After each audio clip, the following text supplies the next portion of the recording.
Chapter 722. Great God Jiang, I'm leaving now. Zhang Huchen said with a flattering face. I still need to accompany the leaders of the film department.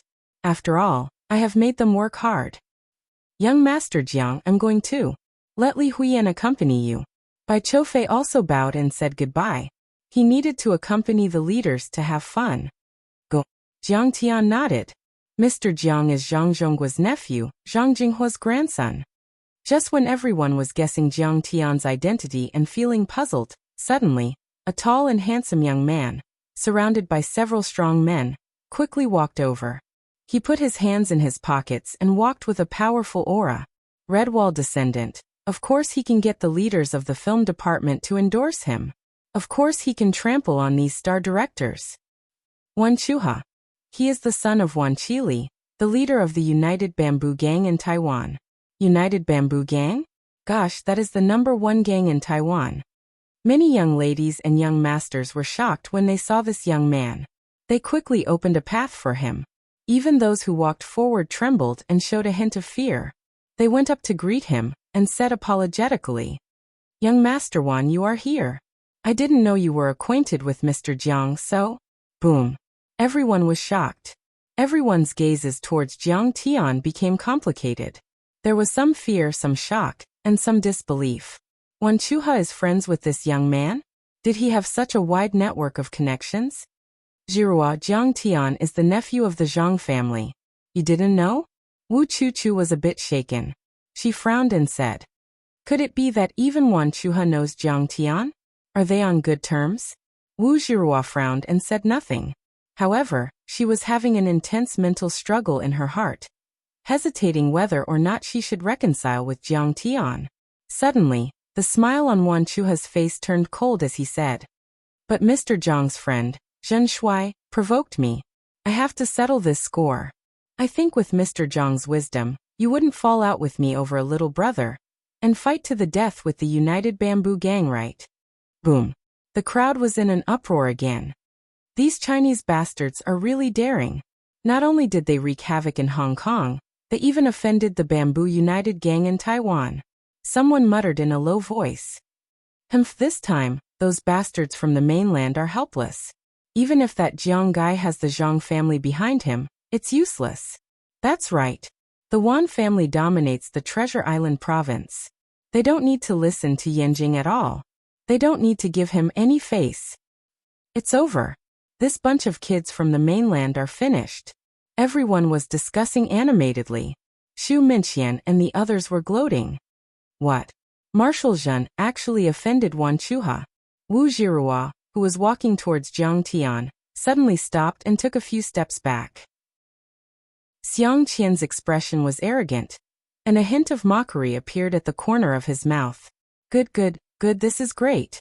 Jiang Tian, oh Jiang Tian, no matter how arrogant and overbearing you are, you can't do anything against Wan Chuha. Even your Zhang family behind you is useless. Lower your head, kneel down. Tremble. Regret it. Who knew Jiang Tian's face was filled with disdain as he laughed coldly. Your little United Bamboo Gang is not worthy for me, Jiang Tian, to fight to the death. Aren't you thinking too highly of yourself? Who the hell are you? I don't even know you. When did I offend you? Marshal Zhen's eyebrows were raised to the sky. He sized up the youth and asked in disdain. Wan Chuha suddenly took out a gun and pointed it at Marshal Zhen's head. He said with an evil expression, Kneel down. Kneel down. Boom. When the others saw Wan Chuha take out his gun, they all retreated in fear. Some of the female guests lost their color and screamed. In the crowd, Xu Min and the others laughed sinisterly as they gloated. Very good, very good. It's best if this disgusting Marshal Zhen dies. Let's see what you, Jiang Tian, can do. If you try to stop them, you'll be killed in one shot. But if you don't stop them and make your little brother kneel down, you'll be a joke. Jiang Tian gun. They actually brought a gun in. At this moment, even Li Huiyan's heart was pounding.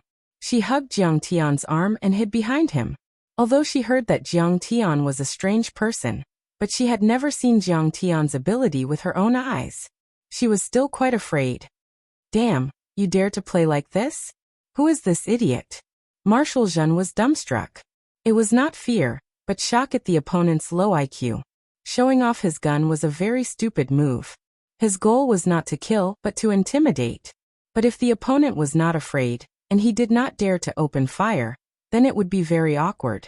Even if those top young masters in Yanjing played with guns, they would do it in private, who would take it out in public. I'll do it. Jiang Chao was now not afraid of firearms, so he was very eager to show off in front of Jiang Tian. He quickly walked over, grabbed Wan Chuha's gun and put it on his head. Come on, shoot. If you don't shoot, you're my grandson. The gun was a real one. The steel barrel was cold, and it was loaded. Wan Chuha was immediately stunned and embarrassed. How could someone be so unafraid of death? Shoot. I'll be your grandson in the blink of an eye. Jiang Chao glared at Wan Chuha. Wan Chuha had never thought that he would run into such a tough nut. He gritted his teeth in anger, but he did not dare to shoot. It was hard to stop halfway. Go away. I don't kill bodyguards. I'm looking for this young guy. Wan Chuha was stunned for a long time.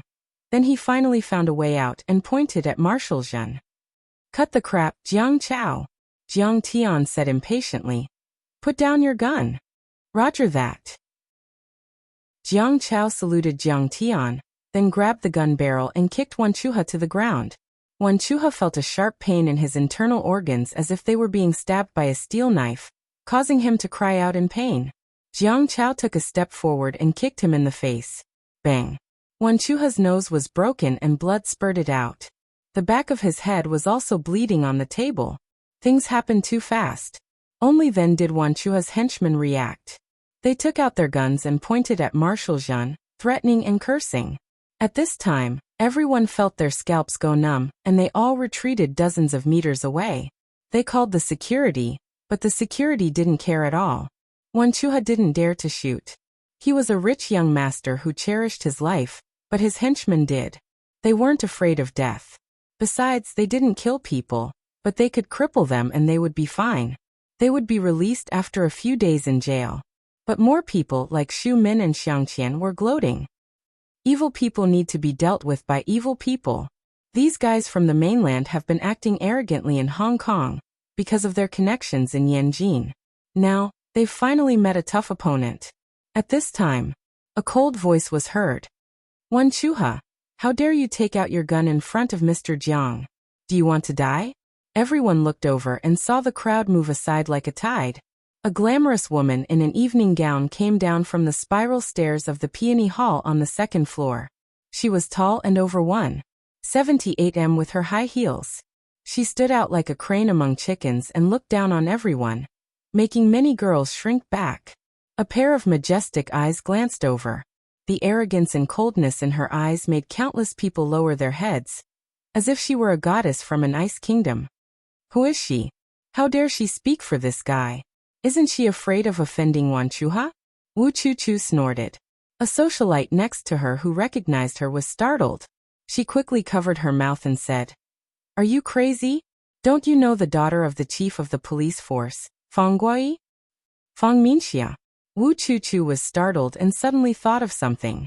Her face turned pale and she didn't dare to say anything. Wan Chuha was startled as a bad feeling rose in his heart. Mr. Jiang is an important person under the protection of the Hong Kong police. Wan Chuha, how dare you? Fang Minxia questioned with a cold look. She had always been a cold person, and as a senior inspector of the police force, she was even more intimidating. At this time, she was so angry that a layer of frost could be seen on her face. No matter how arrogant Wan Chuha was, he was still a bit afraid of Fang Minxia. He tried to explain with a smile. Officer Fang, I was just joking with them. Please don't take it to heart. Joking? Fang Minxia slapped him in the face, frowned, and said coldly, You're so stupid. Do you really think the Hong Kong police are just for show? I will talk to Wan Chili in person. After that, she ignored the pale-faced Wan Chuha and bowed slightly to Jiang Tian. Mr. Jiang, I'm really sorry. I'm late. I didn't expect this to happen. So he really knows someone from the Hong Kong police force. Sun Jiao's face changed dramatically. Meanwhile, Wu Chu Chu looked at Jiang Tian in disbelief. Kid, why are you picking on me? Zhen Shuai suddenly pointed at Wan Chuha's nose and asked. You touched my woman. Wan Chuha shouted angrily. Who? I've touched too many women. Zheng Shuai was confused and frustrated. Wan Chuha said a name. It turned out that the long-legged Taiwanese actress was Wan Chuha's sweetheart. He had already spent a few million on gifts, but before he could do anything, he saw the gossip. It was said that the actress met a young tycoon in the middle of the night and stayed at the Peninsula Hotel for half an hour. Zheng Shuai had forgotten about it and didn't pay attention to the gossip. However, Wan Chuha paid attention to it all the time. He was the prince of the United Bamboo Gang, a real spoiled brat. He spent all his time with women, dating actresses and getting involved in all kinds of scandals. He was furious when he saw the news, so he asked around and immediately found out about Zheng Shuai's identity and whereabouts. Zheng Shuai took out his phone and searched. The news was indeed published on the website of Apple Daily. Fuck, what the hell are these paparazzi writing? Zheng Shuai was so angry that he wanted to throw his phone away. Dude, I did spend the money, but I really didn't do it. I just ate some noodles with her. Do you believe me? I don't believe you. Wan Chuha snorted disdainfully. You don't have that much money. Do you think I'm an idiot? Fuck off. Zheng Shuai said angrily. Didn't the news say that she only stayed at my hotel for half an hour? If I really did it, it would only be half an hour. Zhen, this is not over. Wan Chuha flicked his long hair and turned to look at Jiang Chao, Zheng Shuai and the others. My dad, Wan Qili, is upstairs. He will come after the meeting and kill you all. Chapter 723. Idiot. You only know how to talk big. Jiang Chao pointed at his nose and scolded. Let me teach you something. Either you don't take out your gun, or you have to shoot. Do you understand? Fuck, United Bamboo Gang's crown prince. You're a disgrace to your father. Furthermore, that long-legged female celebrity is a prostitute, and you're treating her like a treasure. Do you have any shame? Since you don't have the ability to keep an eye on her, then let's play together. You're still grumbling. Do you have any shame? After we play together, we'll be brothers-in-law, brothers and relatives. You're fighting with your brothers-in-law and relatives over such a trivial matter. Do you have any shame? Wan Chuha's handsome face turned red with shame. He looked around and realized that everyone was holding back their laughter. Monstrous anger flashed in the depths of his eyes, and he gnashed his teeth so hard that they shattered. But Fang Minxiao was here, so he didn't dare to do anything. He could only leave with his friends. No way, they're really that rich? To be able to sleep with that female celebrity? Sun Jiaro was a little shocked. 2 million a night. This bunch of mainlanders really didn't treat money as money. Too overbearing. This person is called Zheng Shuai, a nouveau riche in the leisure industry in Jinling. His net worth is a few hundred million. On the side, Xiao Yunjia's eyes flashed with a trace of gloominess as he sneered. Playing with a few female celebrities is nothing difficult. He's actually so rich, and he's so respectful to Jiang Tian. Doesn't that mean Jiang Tian is? Sun Jiaro was shocked as she couldn't figure out Jiang Tian's identity. Compared to the Xiao family, he's still far off. Just a bumpkin. Xiao Yunjia laughed with disdain. Then hurry up and take revenge for me. Jiang Tian slapped my face. Sun Jiaro urged. Wait a moment, there's no need to rush. The show has just begun. Xiao Yunjia was slightly stunned before he laughed. Jirua, do you want to consider mending your relationship with Jiang Tian? He seems to have some background. Wu Chuchu was a little shaken. Although he's not from a rich family, he's still a relative of the Zhang family. He's also a genius. Rich people will definitely flatter him. Wu Zhirua hesitated for a moment, then shook her head and said angrily, but so what? Now Jiang Tian and his gang had offended Hong Kong's 3 biggest gangs and Taiwan's United Bamboo Gang. Any one of them would be able to tear him apart, let alone if they joined hands. Fang Minxia can protect him for now, but she can't protect him forever. But he's still here. What an idiot.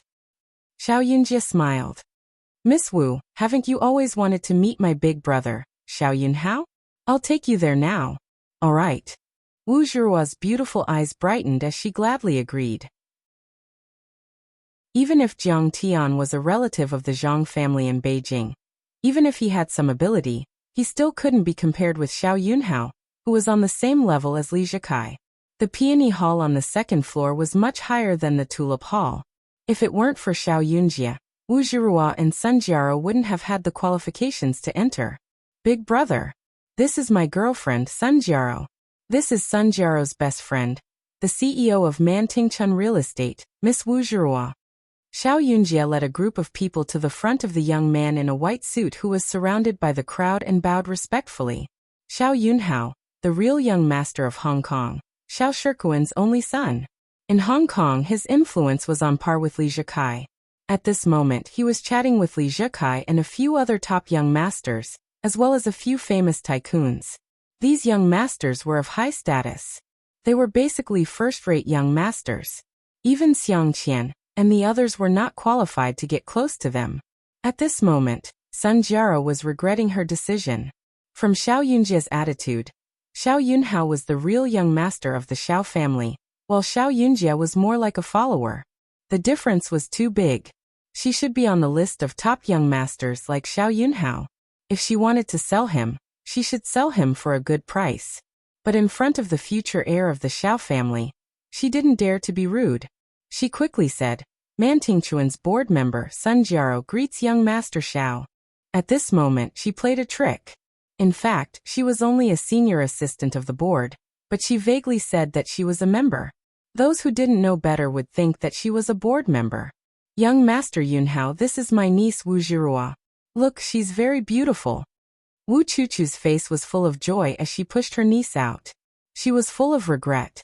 When the Wu family was still doing well, she used to matchmake Wu Zhirua and Xiao Yunhao. But at that time Wu Buoxiong said that he could only choose Jiang Tian as his son-in-law, causing them to miss the opportunity. But now, how could Jiang Tian be compared to Xiao Yunhao? Now he was going to inherit the family business. Oh, Miss Wu, nice to meet you. Xiao Yunhao chatted with Li Zhikai and the others for a while before turning around to greet them. But anyone could feel the distance between them. As for Sun Jiaro and Xiao Yunjie, he didn't even look at them. He just nodded slightly to greet them. Young Master Yunhao, I have talked to your company before. Wu Zhirua quickly brought up the high-end villa marketing project. She wanted to get the job. Xiao Yunhao crossed his legs and sipped his red wine. Miss Wu, there are at least 1,000 real estate marketing companies in Hong Kong. Which one of them doesn't want to work with the Xiao family? This is a profitable project. If you want to get the job, you have to pay for it. That's right. It is a great honor to work with the Xiao family. It is also a proof of your strength. A tycoon sneered. Little girl, you have no foresight. Is there a need to bargain? The Xiao family's high-end real estate project is a profitable one. A famous investor shook his wine glass and said sarcastically. That's right, Miss Wu. It is rare to be chosen by young Master Xiao. You must seize the opportunity. Another tycoon said with a smile. Among the crowd, only Li Zhikai's eyes were lowered.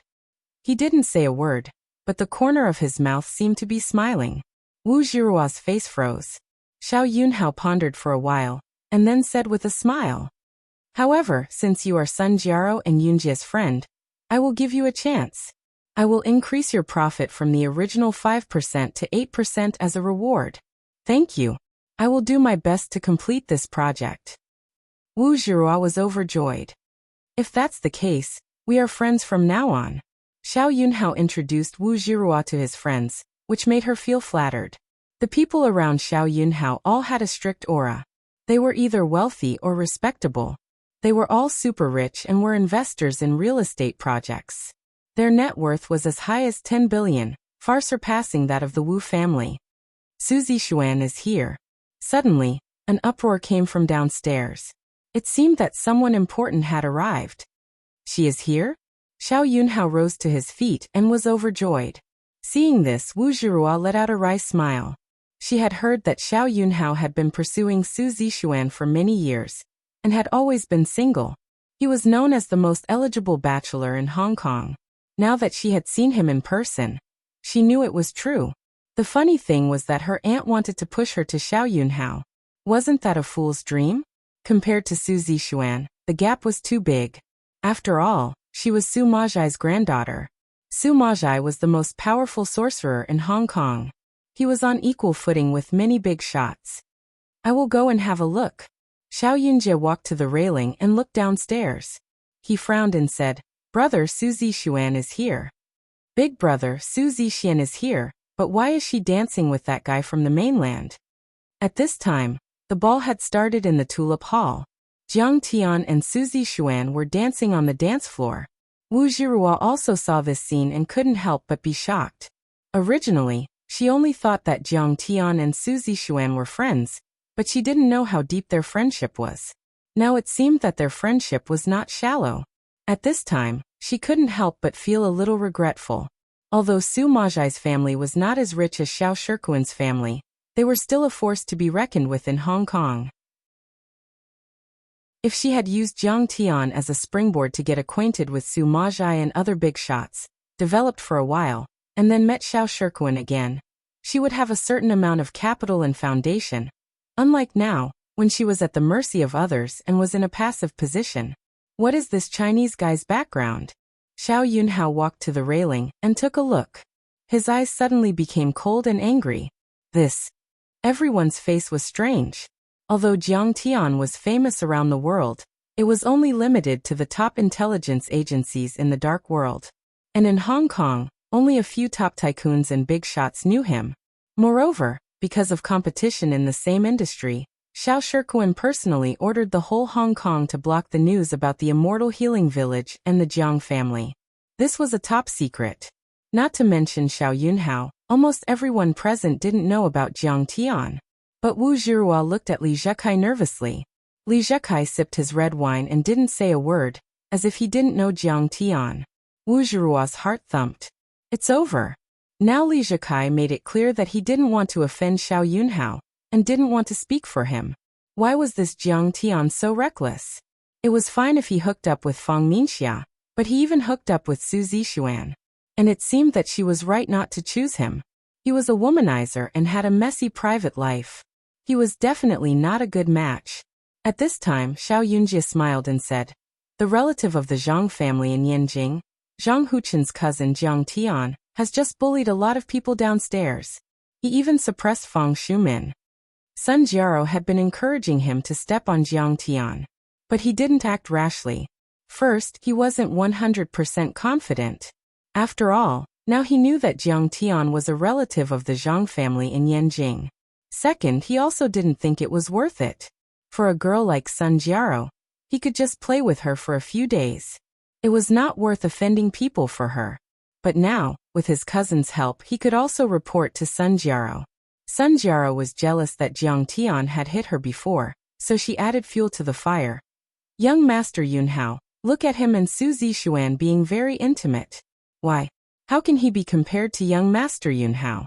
He's not even as good as Yunjia. He's trash. He doesn't know the immensity of heaven and earth. Wu Chuchu also fanned the flames. He dares to touch any woman. Who doesn't know that Su Zixuan and young Master Yunjia are a match made in heaven? Isn't this slapping our Yunhao children's face? This is too much.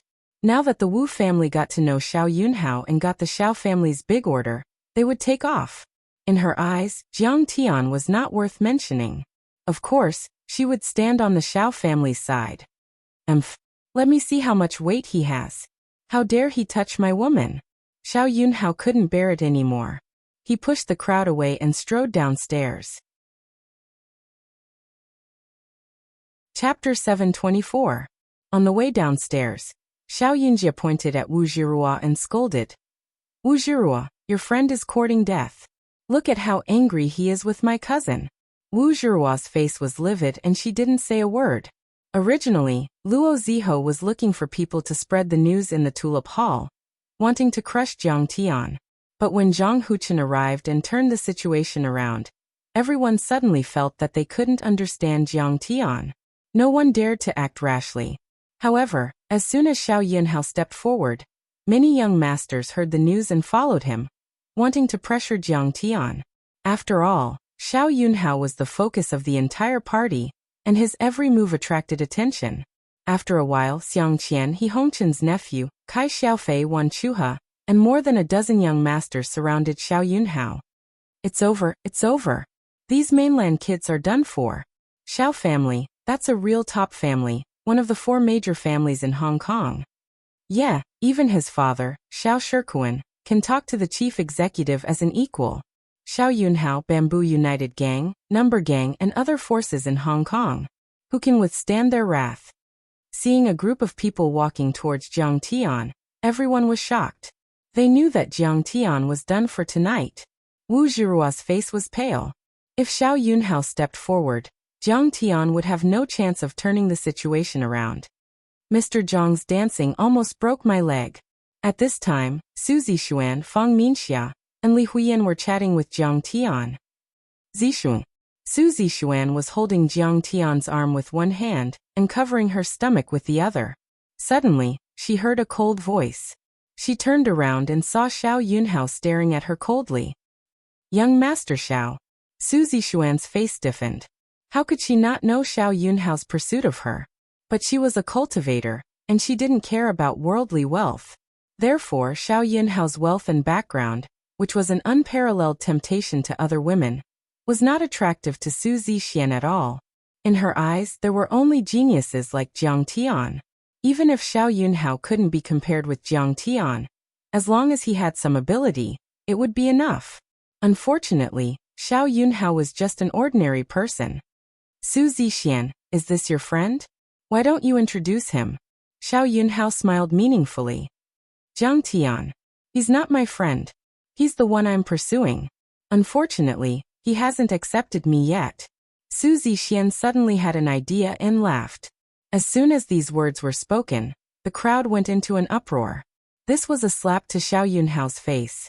Wu Jirua was also shocked. The girls by Jiang Tian's side, Fang Minxia, Su Zixuan, and Li Huiyan, which one of them was 10 times more noble than him? Could it be that he was mistaken? She suddenly remembered Jiang Tian's words. I, Jiang Tian, can get any woman I want with a flick of my finger. She still can't forget you and is still brooding over it? She originally thought that Jiang Tian was bragging, but now she had no choice but to believe it. Suddenly, she felt like she had been slapped a few times, and her face turned red. He was already married. Su Zixuan was still pursuing him. Wasn't she willing to be a mistress? What kind of charm was this?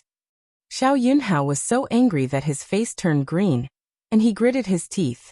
But as the most eligible bachelor in Hong Kong, he couldn't use women as an excuse. It was too embarrassing. He was too narrow-minded. If he didn't have the charm and ability to make women follow him, then he would use his gun to threaten others. That was something that only trash like Wan Chuho would do. If Xiao Yunhao wanted to stand out, he would have to find a more honorable reason to win people's hearts. He wanted to humiliate Jiang Tian, and make Jiang Tian and Su Zixuan realize the huge gap between him and Jiang Tian. He also wanted to gain the support, admiration, and allegiance of all the young masters in Hong Kong. He walked to Jiang Tian and stood in front of him. Like a god, he looked down at the crowd and shouted coldly, "Brother Jiang Tian, I heard that you guys have been stirring up trouble in Hong Kong, and stirring up a lot of trouble. Just because of a small matter, you have seriously affected the peace and harmony of Hong Kong, and the unity of both sides of the Taiwan Strait. And this time, you beat someone up in public at a gathering of celebrities. You have no respect for Hong Kong's upper-class society. Now, on behalf of the upper-class society in Hong Kong, Macau, and Taiwan, I want you to apologize to them, and I will let you off the hook." "Who are you?" Jiang Tian gave him a sidelong glance and asked disdainfully. "You are as blind as a bat. This is Xiao Shikuan's son, Xiao Yunhao." Sun Jiaro looked at Jiang Tian with disdain and scolded. "Even the Xiao family's eldest young master is here. Are you still not going to apologize?" Wu Chuchu shouted coldly. Wu Zhirua also shouted anxiously, "Jiang Tian, don't force yourself. This is your only chance to live." Even though Jiang Tian and Li Zhikai were close friends, Li Zhikai would not offend Xiao Yunhao for Jiang Tian. Superman Li and Xiao Shikuan had been working together to control Hong Kong's real estate industry for many years. Meanwhile, Xiang Qian, Kai Xiaofei, and Wan Chuho were smirking as they sipped their red wine. There was a huge gap between them and Xiao Yunhao. Once Xiao Yunhao showed up, he didn't need to do anything. Jiang Tian was dead meat. Luo Ziho's lips curled into a mocking smile as he sipped his red wine. So what if Jiang Tian knows Li Zhikai? All I need to do is to add fuel to the fire, and you will become everyone's target. Hahaha, Wu Zhihua will still choose me after you die. Hearing this, Jiang Tian's face was as calm as still water. He raised his hand and pointed at the few people. Now kneel down and kowtow to me. Otherwise, I will break your legs. Everyone's face changed color after hearing what he said. Xiao Yunhao was even more enraged. His eyes were about to spit fire. Wu Chuchu and Sun Jiaro covered their mouths as they looked at Jiang Tian in disbelief. They had no idea why he would say something like that. Xiang Qian represented Ian Club and the Number Gang. Kai Xiaofei represented Macau's gambling king He Hongqian. Wan Chuha represented Taiwan's United Bamboo Gang. Xiao Yunhao represented Guoshirkuan's family. What the fuck? This kid had offended the entire upper-class society in Hong Kong, Macau, and Taiwan. Many socialites and young women who were watching secretly shook their heads. This kid really didn't know what was good for him. Even if he was a relative of the Zhang family in Yanjin, he wouldn't be able to walk out of the convention center alive. Jiang Tian, you really are a donkey. Do you want to offend the entire upper-class society in Hong Kong, Macau, and Taiwan? Wu Zhihua shook her head in disappointment. With your temper and your way of doing things, you will never amount to anything. No wonder the Medicine King Group was forced to withdraw from the market and was beaten up badly by the Liu family and the Song family. What kind of person doesn't know how to judge the situation and compromise? You are destined to be a failure. She then remembered the conversation she had with Jiang Tian a few days ago at the coffee shop near the Peninsula Hotel. Jiang Tian insisted that he was some kind of master who had defeated the army of a superpower. He even said that he had a few thousand villas worth hundreds of billions of dollars. From then on, she knew that Jiang Tian was a person who would never lose in terms of dignity even if he lost in battle. No matter how painful it was, he would grit his teeth and endure it. Even if he was beaten to a pulp, he wouldn't give in. Xiao Yunhao didn't say anything. Men, hurry up and chase this mainland maniac out of here. With Xiao Yunhao present, Kai Xiaofei became bolder. He became arrogant and domineering as he shouted at the security guards. Slap him. Jiang Tian raised his brows and pulled a taut face. Yes, sir. Jiang Chao stepped forward and slapped Kai Xiaofei across the face. Kai Xiaofei was sent flying 3 meters away like a scarecrow. He fell to the ground and his face was swollen with bruises. What the fuck? Open the door. Everyone was dumbfounded. They had heard of Jiang Tian's arrogance, but they had never seen it with their own eyes. Now that they had seen it with their own eyes, they were even more shocked. Aren't you He Hongqian's nephew? Jiang Chao grabbed him and slapped him across the face, causing all of his teeth to fly out. Aren't you a big shot? Keep it up. Jiang Chao slapped him again. Kai Xiaofei passed out and didn't make a sound. Everyone was dumbfounded. They couldn't believe it. This mainland maniac was out of his mind. He Hongqian was on the 3rd floor. How dare they hit him? It's over. It's over. Wu Zhihua almost fainted when she saw that. She was worried for Jiang Tian. However, when she remembered that she had warned Jiang Tian several times, but Jiang Tian still refused to back down, she was even more frustrated. You must think that you can do whatever you want with Fang Minxia and Su Zixuan behind you. But you don't know how influential Xiao Shirkuan's family is in Hong Kong and Wuxia. Forget it. I have tried my best to persuade you. I don't care about you anymore. At this moment, everyone was shocked and deathly silent. However, the hot-tempered Fang Qian pointed at Jiang Tian's nose and shouted, Jiang Tian, you are just a country bumpkin from China. How dare you challenge us young masters from Hong Kong? Do you know that you will die a horrible death if you do this? Slap him. Jiang Tian picked up a glass of red wine, took a sip, and said calmly, Slap. Without another word, Chengyi strode forward and slapped him across the face, sending him flying 7 to 8 meters away. Fang Qian fell to the ground without making a sound. No one knew if he was dead or alive. The security guards panicked. Some called for an ambulance, and some went upstairs to report the incident. Arrogant. Too arrogant. Where is Li Zhikai? Ask Zhikai to come down and take him down. Xiao Yunhao was so angry that he smashed 2 glasses. Jiang Tian slapped Fang Qian in front of him. That meant that he was not taking him seriously at all. What a humiliation. That was the real humiliation. The commotion was too big. The news quickly spread to the Red Peony Hall upstairs. Many tycoons were alerted. A moment later, under the escort of many powerful figures, Xiang Qiangxing, the tycoon of Hong Kong, walked down the stairs and approached Jiang Tian. Everyone retreated one after another, opening up a path. Their eyes were filled with fear. Even Xiao Yunhao nodded and said, "Uncle Xiang, it's all my fault. I didn't protect Fang Qian well." Although Xiang Qiangxing was not as powerful as Superman Li and the other 3 tycoons.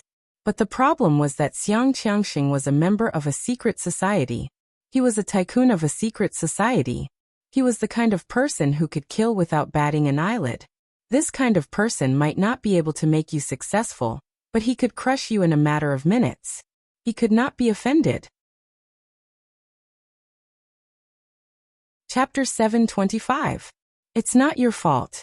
It's those tycoons from the mainland who are too cruel. Xiang Qiangxing forced a smile and tried to maintain his composure. The ambulance had not arrived yet. He fell to the ground motionless. His face was smashed, revealing his fangs as blood flowed out. Xiang Qiangxing glanced at his son and felt sorry for him. But he was still a tycoon who had dominated Hong Kong for decades. He quickly calmed himself down and looked at Jiang Tian coldly. "Did you hit him?" "Him? He's just a dog. How can I hit him? My men did it." Jiang Tian sneered. Xiang Qiangxing's face turned red and his body trembled. He felt like his lungs were about to explode. Quashing movie and Shu Min were banned from the industry. His son was beaten so badly in front of him, and he was even scolded like a dog. It was a great humiliation and the biggest defeat in his life. He could not accept it. "Jiang, don't think that you can do whatever you want in Hong Kong just because you have the Zhang family behind you," Xiang Qiangxing said coldly. "If you don't give me an explanation today, the Xiang family will fight you to the death." "What makes you think you can fight me to the death?" Jiang Tian looked at him with a half-smile. "You don't even know who I am and you dare to fight me? By the way, I told you to get out of Hong Kong in 3 days. Did they not deliver the message or did you not take it seriously?" "Jiang, you don't know what you're doing." Xiang Qiangxing was so angry that his body trembled. "Tell the leader of Yanxi, Xiang Qiangxing, to get out of Hong Kong." Not even the chief of the security bureau dared to say that. Xiang Qiangxing's face turned pale.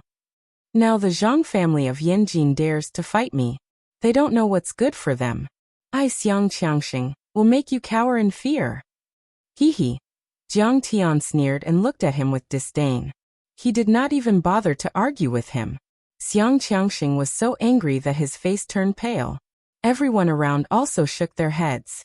He dared to be so arrogant in front of Xiang Qiangxing. This mainland young man did not know what was good for him. Not to mention anything else.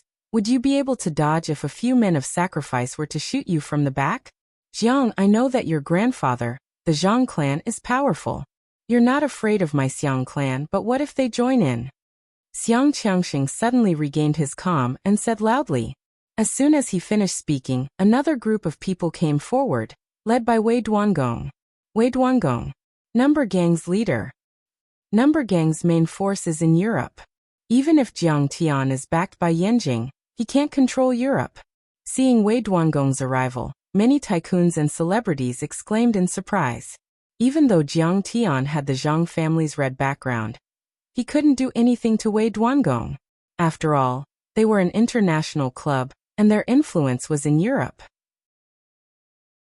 Even if you were extremely capable, your background would still be far beyond your reach. "Jiang, my son Wei Hongliang was beaten up by you guys, right?" Wei Duangong walked over quickly. His eyes were sharp and his face was gloomy. "You guys are too ruthless. He actually broke his 4 limbs. What enmity do I have with you? It's such a pity that his 4 limbs were broken. How could this be?" Jiang Tian seemed to be regretful. "Haha, this kid finally gave in. Yeah, after all, this is Wei Duangong, who is even more powerful than Xiang Qiangxing. How could he not be afraid of an international club? Everyone's eyes were filled with contempt, thinking that Jiang Tian had finally met a tough opponent and had given in. Humph, if you know what you're doing, I won't argue with you. Break your own 4 limbs. Wei Duangong's face showed a trace of pride, and then he said viciously. At this moment, Jiang Tian finally said the second half of his sentence. Breaking his 4 limbs? We are too soft-hearted.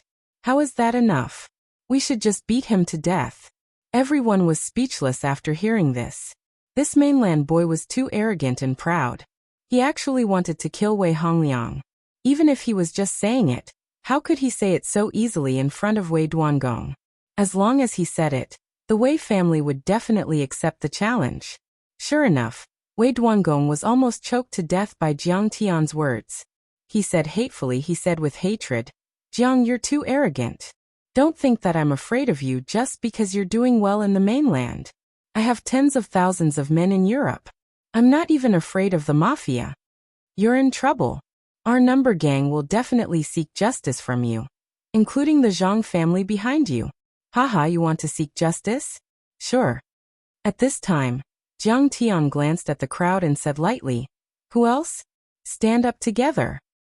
Whoever is my enemy today, I'll trample them all. I'll trample as many as there are. If the whole Hong Kong comes, I'll trample them all. As soon as Jiang Tian's words came out, everyone was angry. Everyone was filled with righteous indignation and exasperation. Jiang Tian, you're too arrogant. Count me in. Let's see how you'll trample me. Emperor Yang Shouqing was the first to stand up. Jiang Tian, your brother slept with my woman. I'll trample you and him together. Wan Chuha stepped forward proudly. Jiang, your cousin Zhang Huchen has humiliated me a couple of times. Kneel before me and beg for mercy. Kai Xiaofei smiled proudly and stepped forward as well. Since when did people from the mainland have the right to behave atrociously in Hong Kong? You're courting death. Xu Min took the lead, followed by a few band celebrity directors. The celebrities in the entertainment industry also stepped forward. Jiang Tian, Hong Kong is not for you to decide. Xiao Yunhao stepped forward with a menacing look in his eyes. Let's do it together. I'd like to see if he can trample Hong Kong. Arrogant. This kid is too arrogant.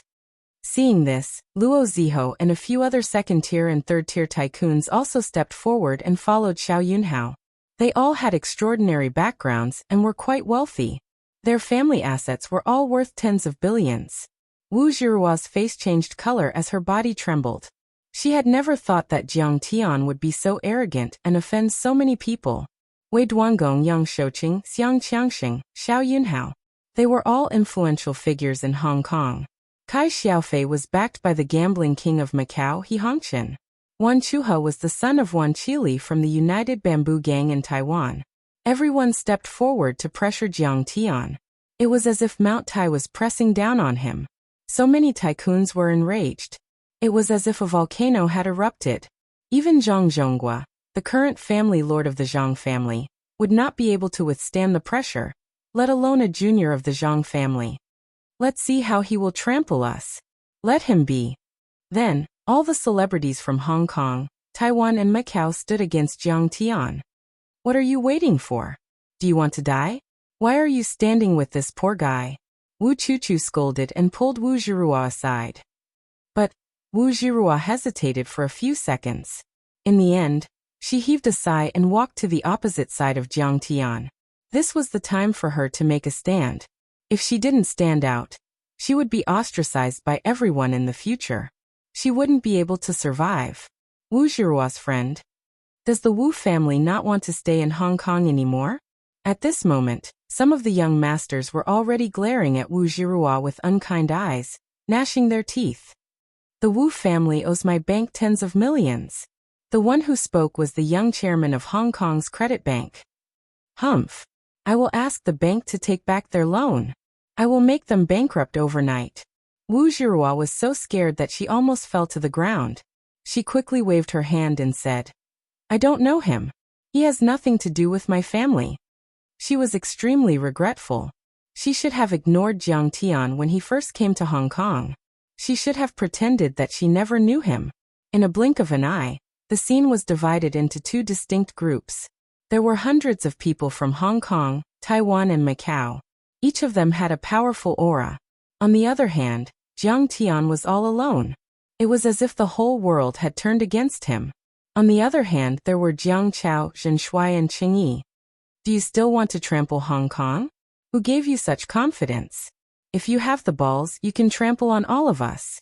Wei Duangong sneered. There are so many of us here. Any one of us can crush him to death. Yang Shouqing sipped his red wine and sneered disdainfully at the mainland youth who was acting recklessly in his eyes.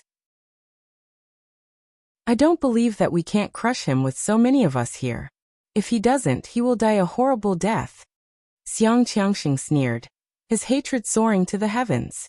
Everyone thought that Jiang Tian was going to give in. To their surprise, Jiang Tian sat calmly on the chair. He looked around and sneered. Is that all? Not enough for me to trample on. How about a few more heavyweights? What? This is not enough for him to trample on? Are you going to trample on Superman Li, Xiao Shikuan, Wan Qili and He Hongchen? How arrogant! Everyone was stunned. They could not believe what they had just heard. That's right. If they dare to stand against me, I will trample on them, Jiang Tian said disdainfully. Superman Li, Xiao Shikuan, Wan Qili and He Hongchen are nothing to me. They have to bow to me like a disciple. Arrogant. This is insane. Everyone was shocked by Jiang Tian's words. Arrogant? I'm really modest. Jiang Tian cracked a smile and said, I don't know if I should say this. Everyone here is trash in my eyes. Very well. Since there is no one more powerful than you, I will trample on you one by one. Jiang Tian pointed at Xiang Qiangxing and sneered. Xiang Qiangxing, I have asked someone to tell you that you have 3 days to get out of Hong Kong. Didn't you hear me? Jiang Tian, how dare you? You have no idea what is good for you. Xiang Qiangxing straightened his back and said arrogantly. It was a simple action, but it was enough to make him exude a murderous aura. This man, who was already over 60 years old, had a straight back like a peerless mountain peak, as if he could support the heavens and earth. Chapter 726. Xiang Qiangxing put his hands in his pockets and looked at Jiang Tian with a cold gaze. You want me to get out of Hong Kong? Who do you think you are? Xiang Qiangxing questioned Jiang Tian with disdain in his eyes. Suddenly, a series of footsteps came from the entrance of the hall. The chief of the security bureau and the chief of police, Fang Gui. Who is that? A man wearing a long green robe and cloth shoes walked over with a majestic gait. He had an outstanding temperament and a powerful aura. However, what happened next was completely unexpected. The man in the azure gown glared at Xiang Qiangxing and said, Mr. Jiang, who do you think you are? Am I good enough? Wei Duangong was stunned. Xiang Qiangxing was also taken aback by the man's words. The old man in the azure gown exuded a domineering aura. He ignored the nobles and celebrities present and strode to the stage where the auction items were displayed. There were many antiques and art pieces that were protected by bulletproof glass. They were all donated by Superman Li's family to raise money for the auction. Inside one of the rectangular glass cases was a colorful ancient sword. The man approached the glass cover, and his slender, fair, and pleasing right hand gently pressed against the glass cover. Everyone was shocked and wondered what the man in the azure gown was going to do. The next moment, the glass case that could withstand a 9mm bullet shattered into tiny particles under the man's gentle touch. Everyone was shocked. However, what happened next was even more shocking. The man in the azure gown picked up the colorful ancient sword and shouted, Good! He turned around and walked toward Xiang Qiangxing. He swung his arm and swung the sword at Xiang Qiangxing. He looked like a swordsman who could kill a man in 10 steps. A cold glint flashed across the air. Xiang Qiangxing's right hand fell to the ground and started to bleed. The sword fell to the ground and the hand was severed. The man in the azure gown's slash was so clean that it sent chills down everyone's spine. The men and women who had sensed the man's arrogant aura were shocked by his cold-blooded and ruthless nature. For a moment, the hall was dead silent. Most of the guests were still in a daze and their hearts were still racing from the image of the man in the azure gown. The atmosphere in the hall was tense. A few women who were not used to the atmosphere and the bloody scene had ugly expressions and were trembling. Many people were also puzzled. Just where did he come from? He dared to cut off Xiang Qiangxing's hand with a single sword strike. This is China's long-established leader, Yi Zhantian. We are here to assist the Hong Kong police in arresting Xiang Qiangxing. Fang Gui, the head of the police force, felt that he needed to explain. After all, Hong Kong was a lawful society. Yi Zhantian. He is actually Yi Zhantian. Xiang Qiangxing is out of luck this time. He has encountered a tough opponent. Hearing these words, the hearts of the many factions that had some understanding of China trembled, and their eyes were filled with horror. This was Yi Zhantian.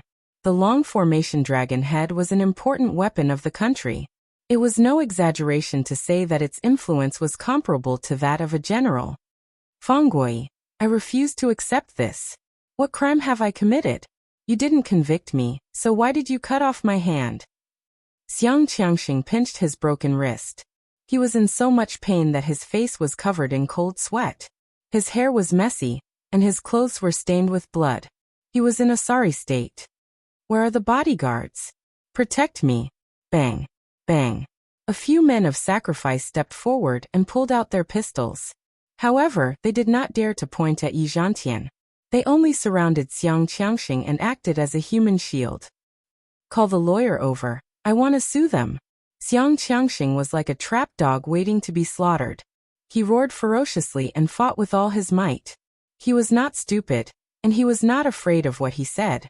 He did not think that he had any evidence that could be used against him. He had never personally ordered the crimes of Yi in society. They were all controlled behind the scenes, and there were many people who took the blame. The police wanted to arrest him, but there was no way. Still not confessing? Bring him in. Fang Gui shouted coldly. Bang. Bang. A few policemen rushed in, and brought in a middle-aged man with handcuffs and shackles.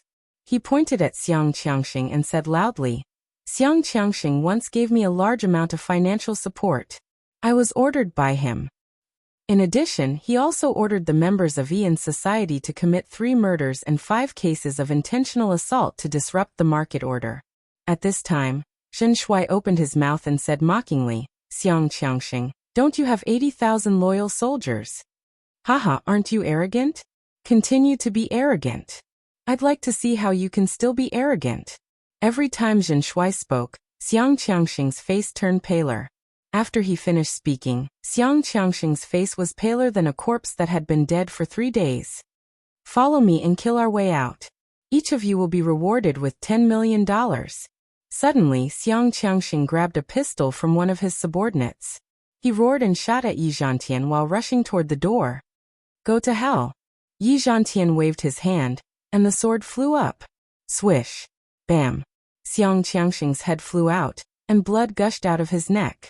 The headless body plunged into Xu Min's arms, and she was so scared that she screamed and trembled. She sat on the ground with feces and urine all over her body.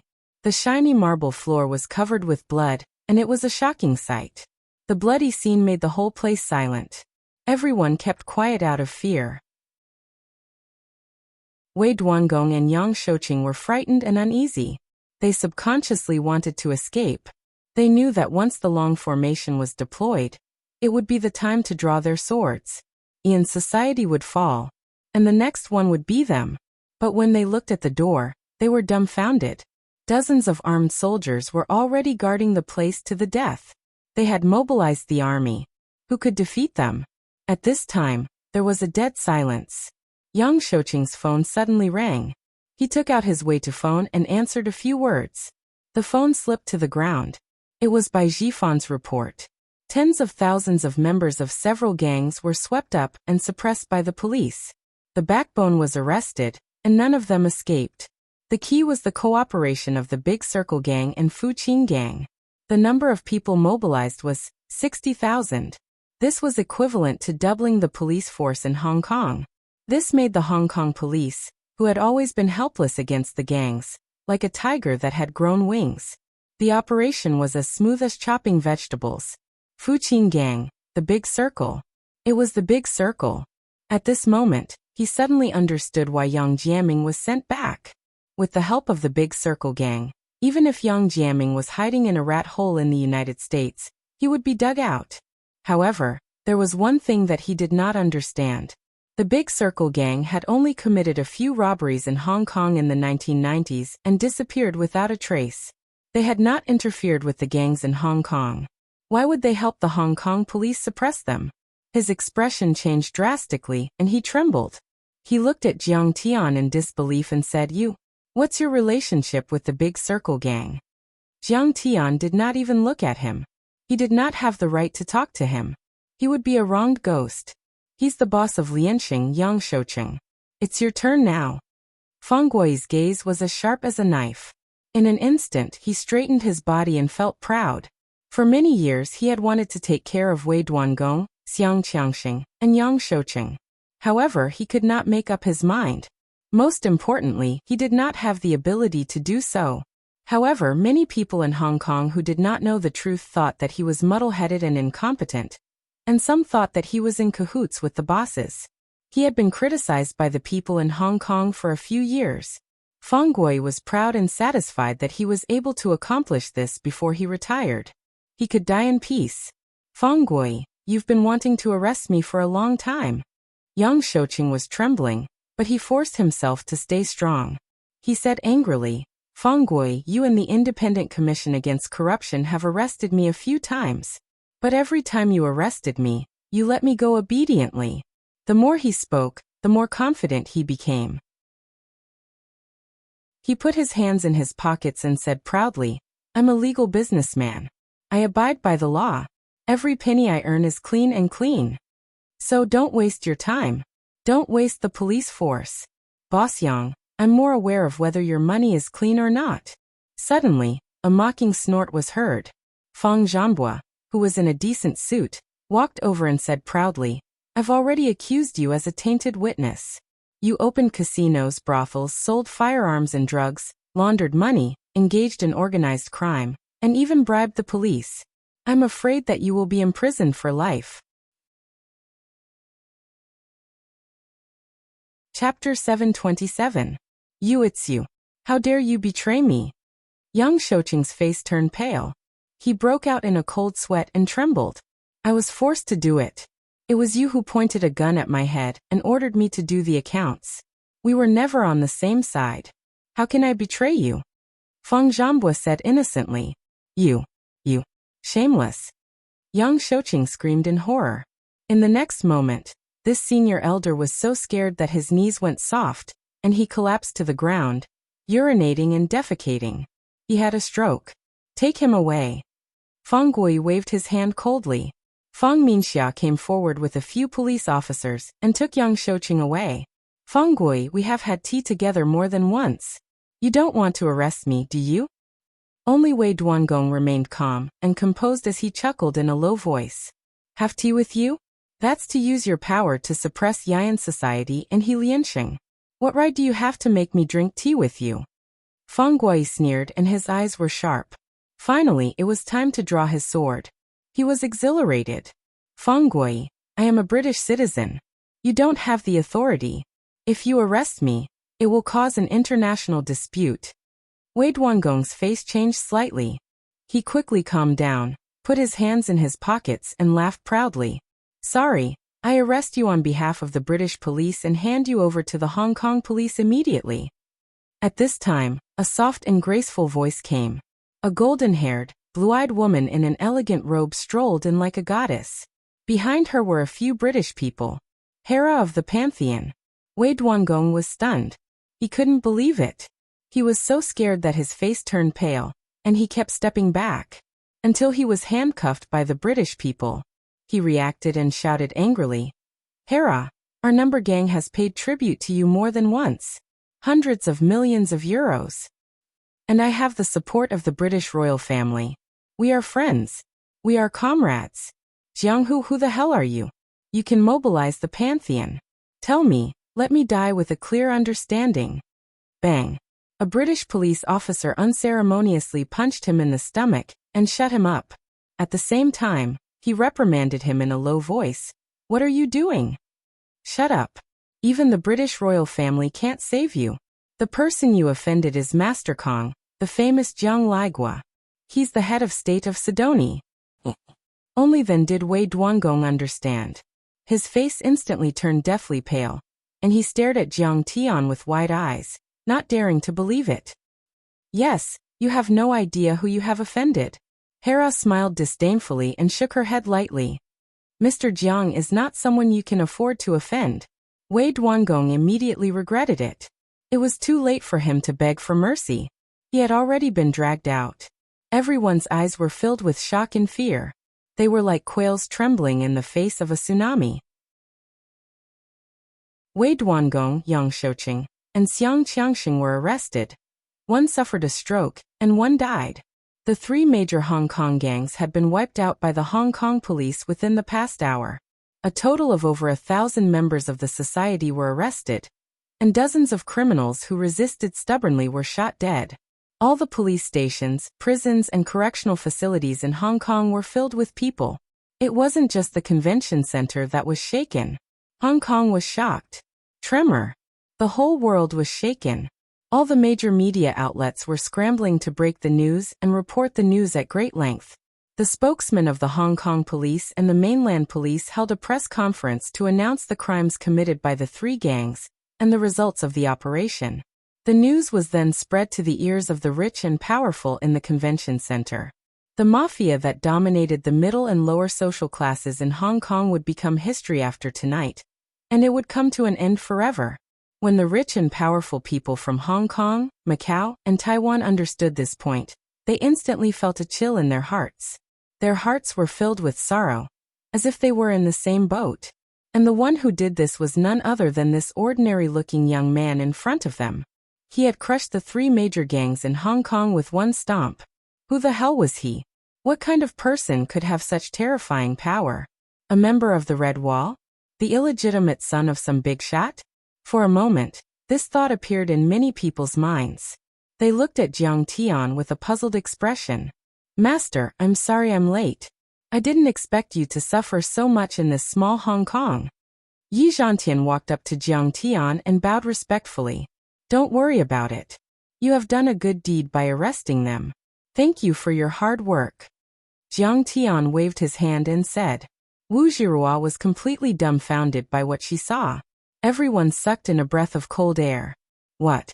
He is Yi Zhantian's master? How is this possible?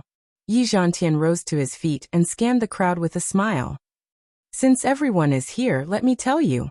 Master Kong is the #1 martial arts master. He is also my master. As soon as he finished speaking, Wu Zhirua let out an ah sound. Her mouth was wide open in disbelief. She knew Jiang Tian too well. He was a good-for-nothing who knew nothing. How could he become the famous Master Kong, Yi Zhantian's master? But she had to believe what she saw in front of her. When Yi Zhantian came to the convention center, he was accompanied by the head of the security department. If Yi Zhantian was Jiang Tian's disciple, then how high was Jiang Tian's status? He might even be able to talk to the head of state. When she thought of this, a strong sense of regret surged in her heart and rushed to the top of her head, causing her eyes to ache and redden. Wu Chuchu's eyes were wide open. Fang Minxia murmured with a look of fascination and adoration. So he actually has such a great background. So powerful. Su Zixian stood behind Jiang Tian like a fox pretending to be a tiger. She gave Xiao Yunhao a disdainful look. Kid, let's see if you dare to harass me again. Come back when you are 10% as powerful as Master Kong. Luo Ziho trembled in fear. His limbs twitched and he almost peed in his pants. I'm doomed.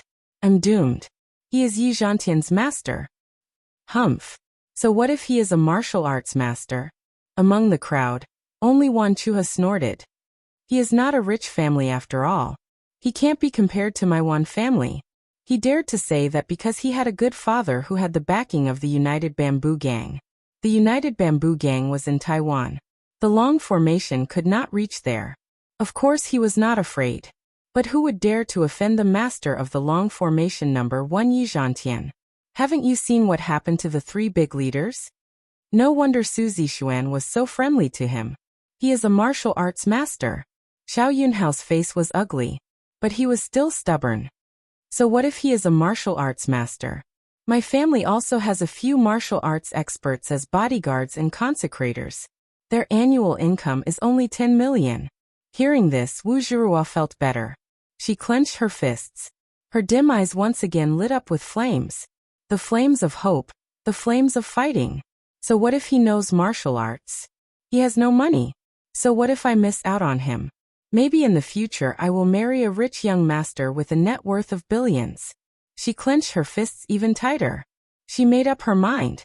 If that day comes, she will pay him 10 million a year to be her bodyguard. She was too far away from the martial arts world. She did not know the net worth of Jiang Tian and Yi Zhantian. Kai Xiaofei also seemed to have found some support. He quickly added, "Yeah, he said he will trample Hong Kong. How could he do it? To us who are in the legal business, he can't do anything." At this time, Jiang Tian took out his phone and glanced at it.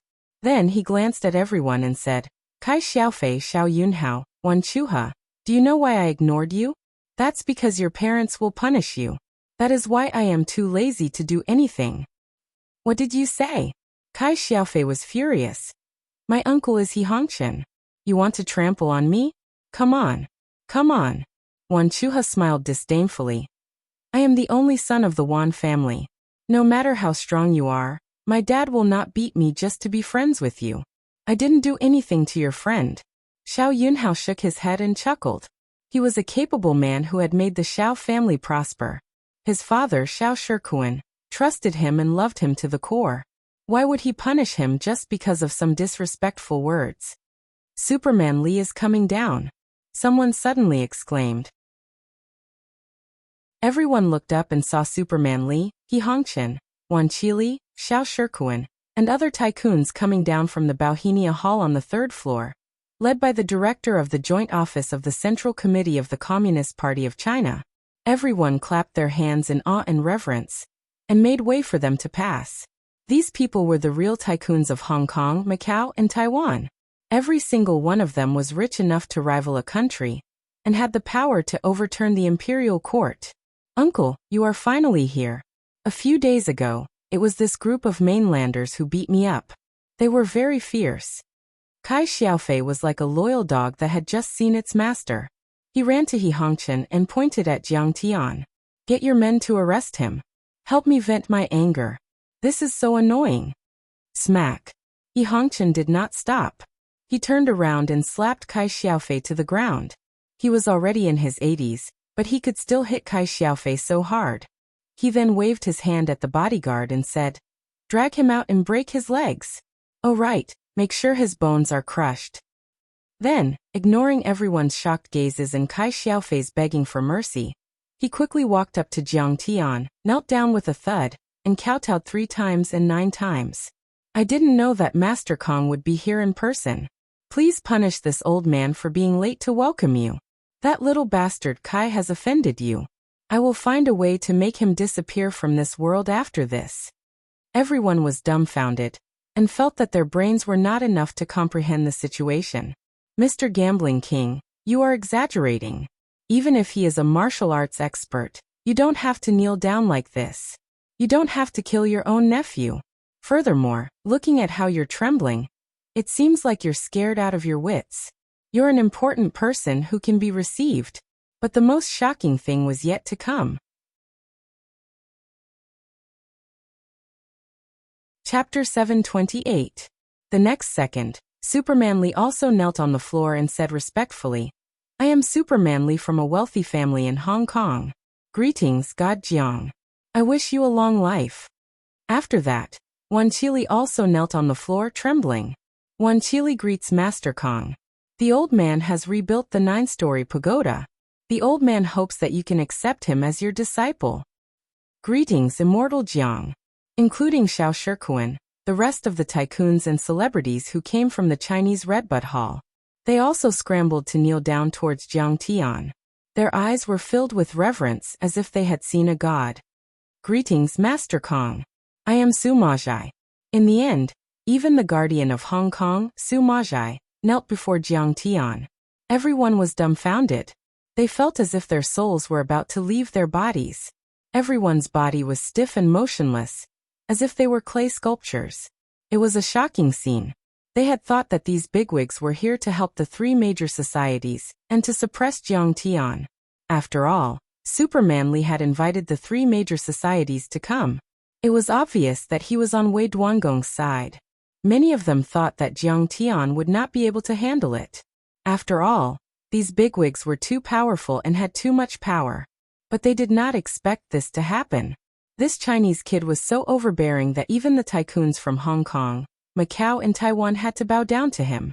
At this time, some of the shrewd rich and famous people had a thoughtful look on their faces as they came to a realization. Great! What a good plan! Obviously, this Mr. Jiang had purposely asked Superman Li to invite Wei Duangong and the rest of the tycoons to come and kill them all. Superman Li, you are too cunning.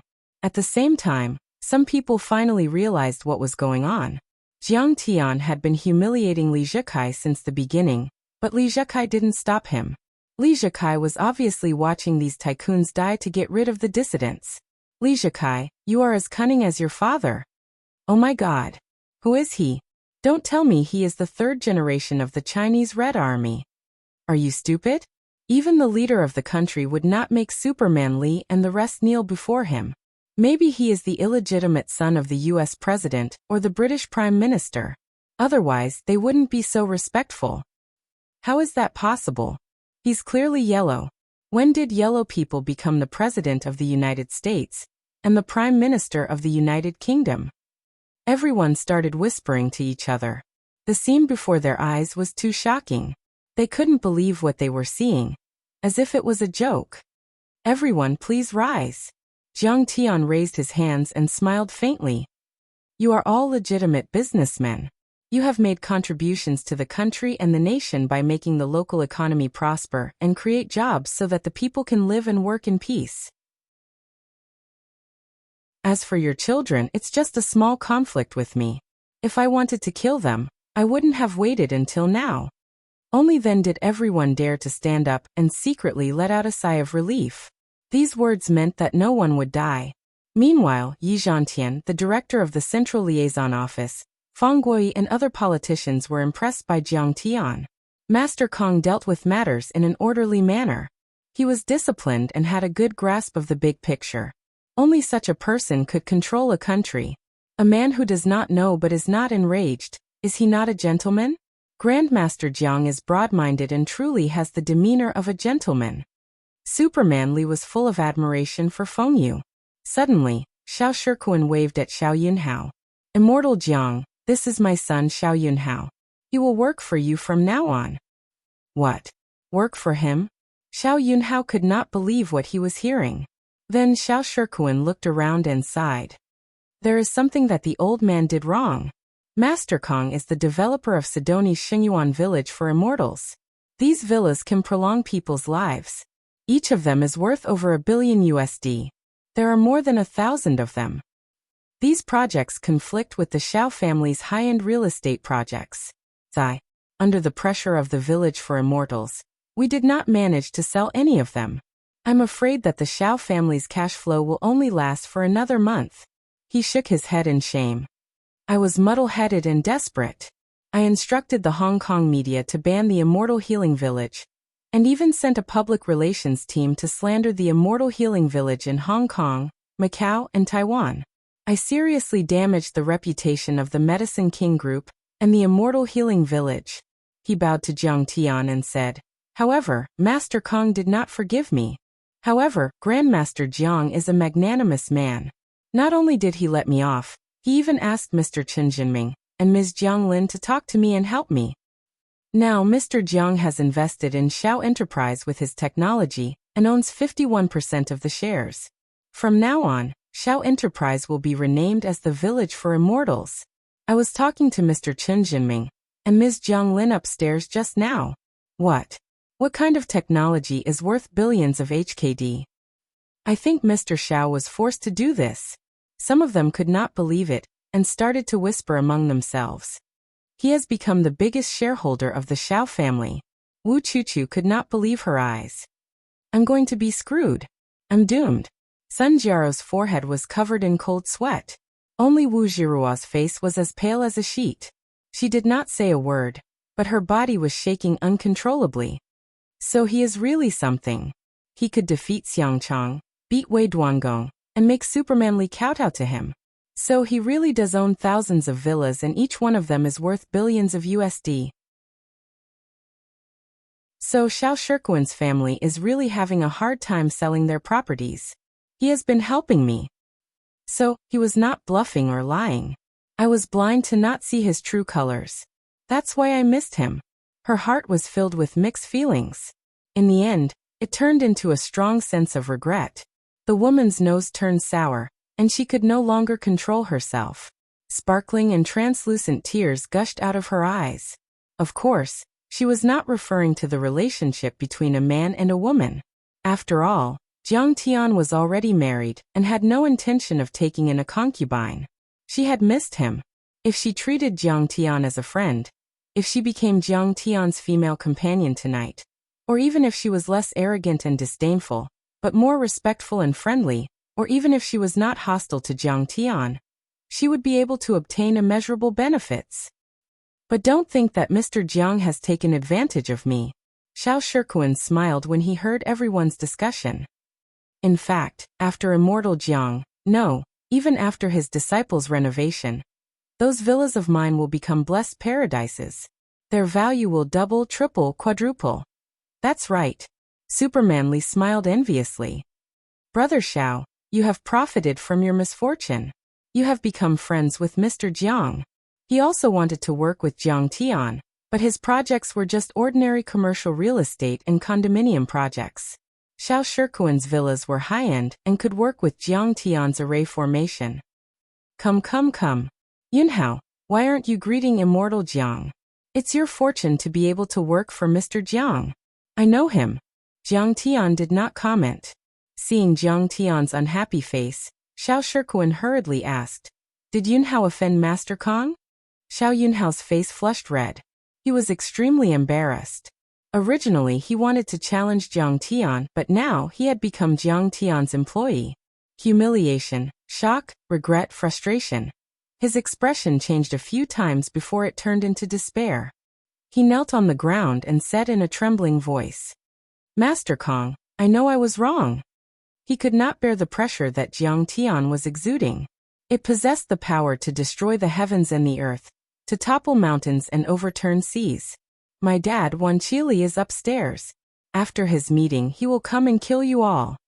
At this time, Zhen Shuai added insult to injury, imitating Wan Chuha's earlier clamor and mockingly mocking him. "Wan Chuha, aren't you arrogant? Don't kneel if you have the guts. Don't make me kneel. Aren't you very arrogant? Show me how arrogant you can be." Wan Chuha's face flushed red, as if he had been slapped a few times. His father had kowtowed to Jiang Tian. What right did he have to challenge Jiang Tian? Wan Qili bowed deeply to Zhen Shuai and said with a smile, "Young master, I have offended you." "Young master Zhen, my son has offended you just now." "I've already contacted Miss Lingling, and she'll be accompanying you tonight." Zhen Shuai nodded, then looked at Wan Chuha and said, Wan Chuha, your dad is amazing." "Wan Chuha, your daddy is so awesome. He actually knows how to be a pimp. I admire you." But Chuha seems to like that female star a lot. He won't have a problem with that, right? Wan Qili was an experienced man. He could keep his composure, or rather, he was thick-skinned enough. Young Master Zhen has a good sense of humor. It is an old man's honor to be a pimp for young Master Zhen. But Wan Chuha was so angry that he gritted his teeth. Although he had been suppressing his anger, he couldn't hold it in anymore. He stomped his feet and gritted his teeth. "Dad, why are you doing this? Aren't you ashamed? Who do they think they are? Do they deserve you to be so humble? So what if they have money? So what if they have power in China? So what if they have Sidoni's immortal healing village? We are in Taiwan. His power and connections in China are useless. We don't have real estate."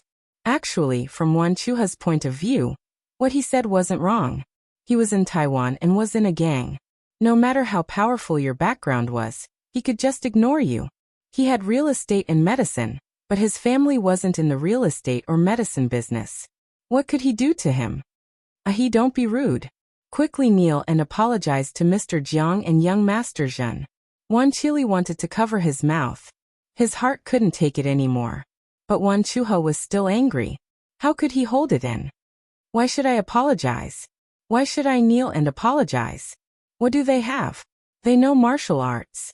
My Wan family has tens of thousands of brothers in the United Bamboo Gang. We can't deal with them. Pa. Without saying a word, Wan Qili pulled out a pistol from one of his subordinates and shot him in the leg. He shouted sternly, "Tens of thousands of brothers.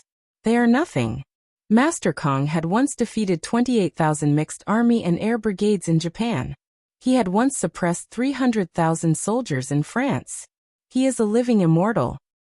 He even killed Gong Yile of the 9-story pagoda. How many heads do you have? Enough for immortal Jiang to kill. Yamaguchi Gumi Dahuan and fucking gang are all Master Kang's disciples. Mitsui Group, Star Moon Group, and even America's California Group all listen to Master Kang's orders. You still dare to be arrogant in front of him? You blind dog, are you trying to get me killed? Chapter 729. Hiss. He is the legendary god Sidoni. The one who can suppress a country all by himself? Yeah. I've seen some news about him on the internet, but it was deleted by River Crab God. Oh my god. No wonder he is so confident. So he's actually a real god. He defeated the French army alone, and he can fight tanks and fighter jets.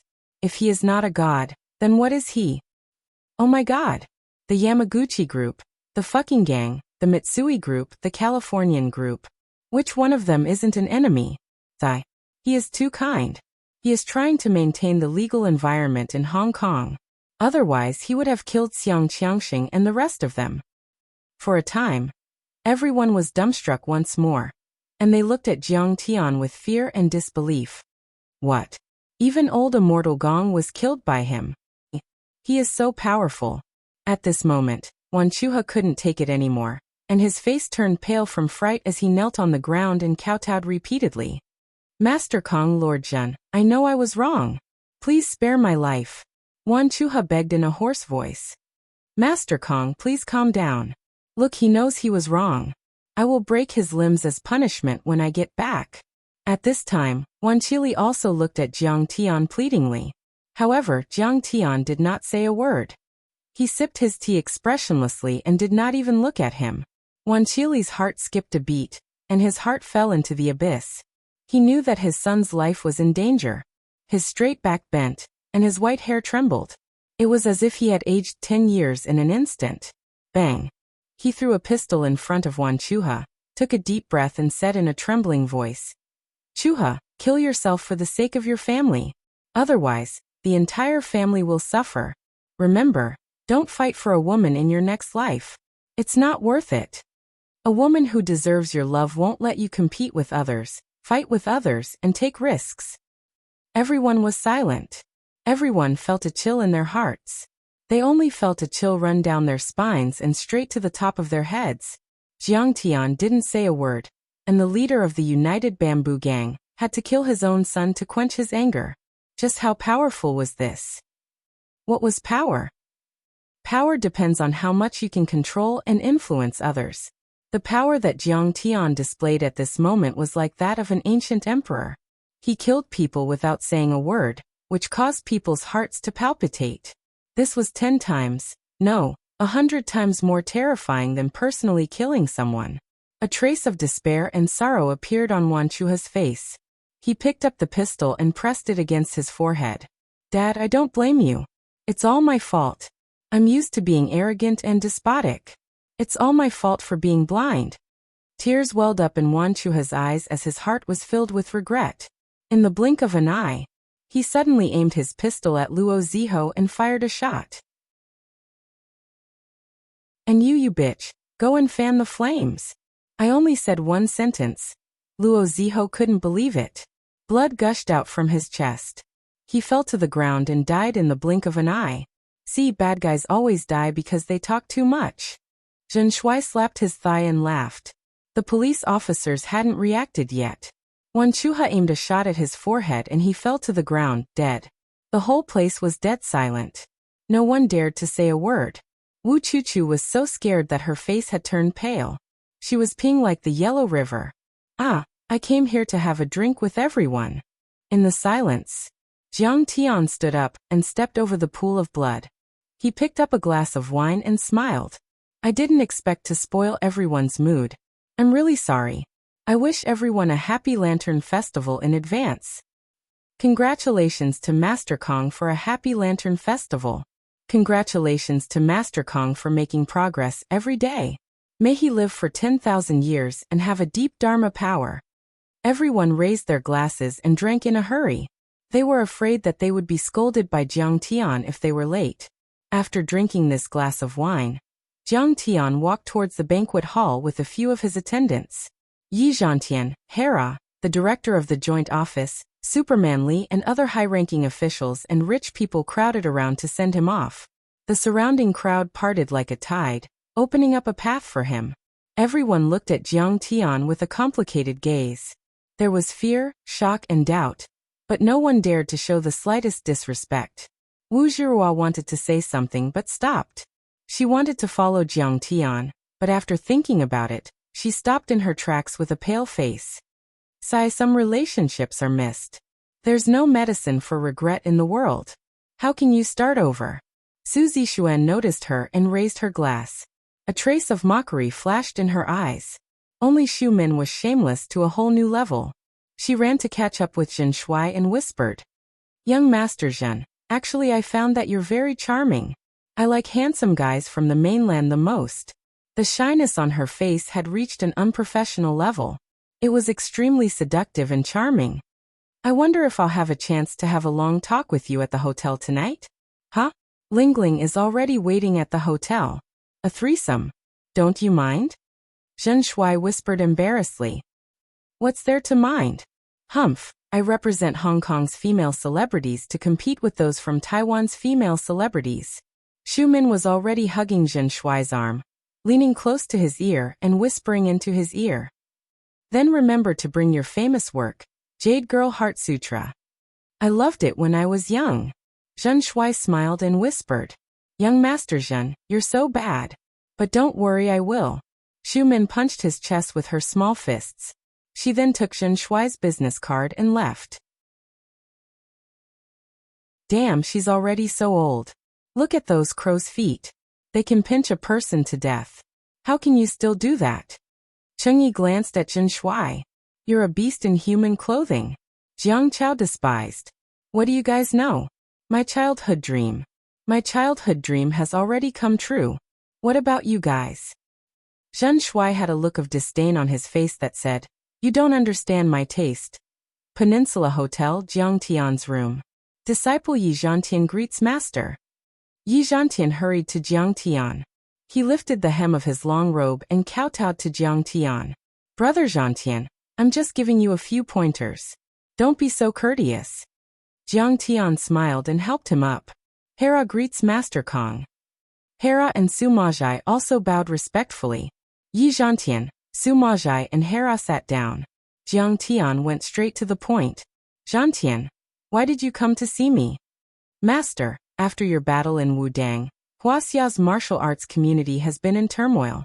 Several grandmasters have died," Yi Zhantian said with a serious face. "Grandmasters don't die so easily." Jiang Tian was surprised.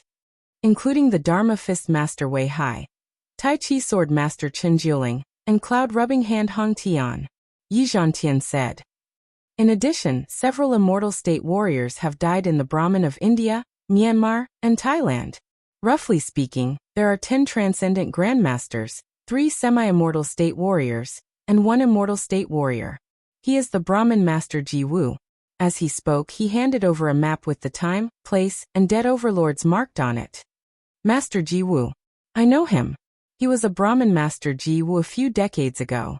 He was of the same generation as your father," Su Majai exclaimed. "Yes, that's him," Yi Zhantian said. "Master Kong may not have heard of him, but Master Qinglian, you must remember him. He is Master Ji Wu's disciple. I've heard of these people in Huaxia. They are the kind of people who don't care about Jianghu." Jiang Tian looked at the map and asked curiously, These people have never participated in the martial arts disputes in recent years, and have no connection with the Sky Alliance. Who did they offend? Master Kong, more than 30 members of the Palace of Gods have been killed in Europe. Even the demon hunter, Van Helsing, was killed? Before Yi Zhantian could answer, Hera frowned and interrupted with a worried look. Van Helsing, I've heard of him. He was on the power rankings 100 years ago. Jiang Tian nodded slightly. No wonder Hera was so cooperative. It seemed that the Palace of Gods couldn't handle the demons in Europe, and needed his help to suppress them. It's all because he didn't leave any clues. Yi Zhantian said in a low voice. They were all annihilated. Not even a chicken or a dog was spared. Moreover, their deaths were very strange. How so? Jiang Tian said lightly. Master Kong, please take a look. Chao Jianjia, who had come with Yi Zhantian, stepped forward and took out a military-grade computer. She clicked on a video and said, "This is the surveillance footage of the Bodhidharma Fist Master Wei Hai's house on the night of the incident. No one appeared from the beginning to the end, but the Wei family members fell one by one. It's the same for the other surveillance footage. There's no sign of fighting. It's as if they suddenly died of natural causes." Stop. Jiang Tian's face darkened after a glance. Chao Jianjia immediately pressed the mouse and stopped the video. Then she zoomed in. Do you see it? Jiang Tian said lightly. There's a black demonic aura here. It should be the one I saw in the ancient martial arts sect. He's using the death curse technique, which is one of the most vicious demonic arts. Death curse spell? Is it more powerful than your heart's blooming joy? Yi Zhantian couldn't believe it. You can say that. Jiang Tian's face became serious for the first time. This spell is a type of spiritual attack that can only be performed by the demon body of purgatory. Once the spiritual power is activated, the target's divine soul will be destroyed, and they will die an unnatural death. Isn't that similar to the Death Note? That's so scary. Chao Jianjia's face turned pale. What's the Death Note? A Dharma artifact? Jiang Tian rarely paid attention to such new things. It's not a Dharma artifact. It's fictional. Chao Jianjiao explained with a blushing face. You're reading Japanese cartoons. Jiang Tian said with a half-smile after hearing that. Chao Jianjiao was embarrassed. Jiang Tian nodded. But Jianjia's analogy is very accurate. To be exact, the death curse technique is more powerful than the Death Note. There's no need to write anything. Master, do you have any idea how to capture or restrain this person? Yi Zhantian asked. Don't worry. Jiang Tian tapped his finger on the armrest and said, It's very likely that this person is coming for me. If I'm not mistaken, he should be the young master of the Nie family, Nie Mingyuan.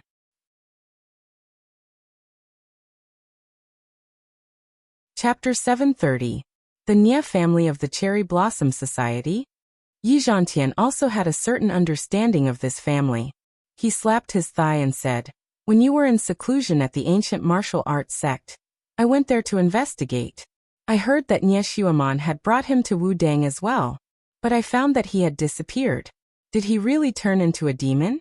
Isn't he just an ordinary person? How did he become so powerful? Chao Jianjia was puzzled. He is indeed an ordinary person. Jiang Tian's eyes flashed with a hint of coldness as he said softly, The demonic body of purgatory is an extremely rare hidden body constitution. This kind of physique would not be awakened without experiencing a great tribulation, great tempering, and great pain. He looks no different from an ordinary person. Even I can't tell. Jiang Tian sighed. I didn't do a clean job of wiping out the Nie family. Not only did I fail to kill him, but I also awakened his potential. Now, I can see that he was the one who disguised himself as Tang Linglong and killed several people in Wu Dang. He probably thought that he was still weaker than me, so he fled. Master, what do you think his cultivation is now? Yi Zhantian asked nervously. The demonic body of purgatory can devour souls and soul energy. It can also devour blood essence. It can turn everything of others into its own power. Jiang Tian said slowly. He really is a demon. Su Majai's face paled. Jiang Tian sighed.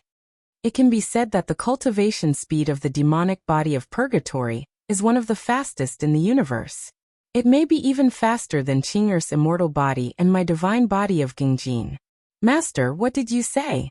Faster than your cultivation speed? Isn't that troublesome? Everyone's face paled as they exclaimed. Don't worry. Jiang Tian waved his hand, sipped his tea and said calmly, I have my ways to deal with him. Yi Zhantian said, but will he do anything to your family? Your father is still in Jinling. He has been to Jinling. First Jinling, then Hong Kong, then Southeast Asia, and finally Europe. Jiang Tian drew a curved line on the map and said, that's right. But the Jade Marrow Talisman I gave my father can restrain him. He might not be able to touch it, or he might not be willing to touch it. That's why he went to Hong Kong, Southeast Asia, and Europe to improve his cultivation. This person's hatred towards me is monstrous, and he's extremely patient. I'm guessing that he won't expose himself before he reaches the level where he can fight me. Why do you think so, Master? Yi Zhantian asked in surprise. He only kills those who have nothing to do with me, Jiang Tian said slowly. In Wuxia he did not touch the Long Formation, nor did he touch my old friends. In Southeast Asia, they did not encounter the Singapore Chinese Club. It's clear that he doesn't want me to know about his existence. It should be like what Master said. When we went to Wudong to investigate, we almost missed this person.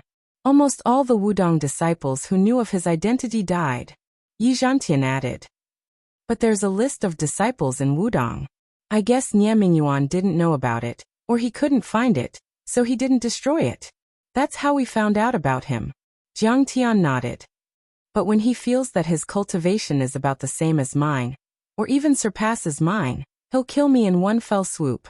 Master, we can't let him live. Yi Zhantian's eyes flashed coldly. Kill him in the cradle while he's still weak. This person's murderous intent is monstrous. I'm afraid he'll be the scourge of the martial arts world. Hera nodded. I think we should chase him down and search the whole world. We should bring him to justice as soon as possible. Master Kong, if we count it this way, he's killed more people than you. Chao Jinjia whispered. What nonsense are you talking about? Yi Zhantian glared at her and said, Master Kong has never killed the innocent. He only kills those who deserve to be killed. Traitors who collude with foreign countries, or evil masters who bully the weak. Chao Jinjia stuck out her tongue and dared not speak. Zhantian, Hera, it's going to be hard to catch him. Jiang Tian shook his head. He can change his appearance and disguise his identity. I'm the only one who can recognize him. In other words, even the Long Formation or Taiching sex investigation will be useless, let alone ordinary military police and special intelligence agencies. And with my current cultivation, it's almost impossible for me to search the whole world alone. Then what should we do?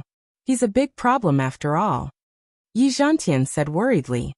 Don't be afraid of a thief stealing, but a thief keeping an eye on you in the dark every day. How disgusting. This Nie Mingyuan is like a rat. So wretched. Disgusting. Let him hit the shore, I'll stand firm. Jiang Tian narrowed his eyes and smiled faintly. No matter how strong his cultivation is, no matter how special his physique is, he'll still die if he meets me. I have a way to lure him out. 3 days later, it was Chen Zhenming and Jiang Lin's wedding day. Jiang Tian and a group of childhood friends witnessed the couple tie the knot and put on the wedding rings for each other. Chen Zhenming, Jiang Tian, you're not human. You're getting married first. I'm still a single dog. I'm so pitiful. Zhen Shuai had too much to drink. Tears streamed down his face. Shame on you. Didn't you go on a threesome with Ling Ling and Xu Min recently? Cheng Yi complained. It's not a threesome. How could it be a threesome? Zhen Shuai cried until he was out of breath. He waved his hand and said, It's a threesome. Even the fake twins under Yang Shouqing's banner are participating. I really want to beat Zhen Shuai up. If he's a single dog, who isn't a single dog? Jiang Chao complained. It's all an act. Even the moans are fake. There's no real feeling. Zhen Shuai's face was dejected. Then he wailed. I really want to fall in love. I really want a real relationship.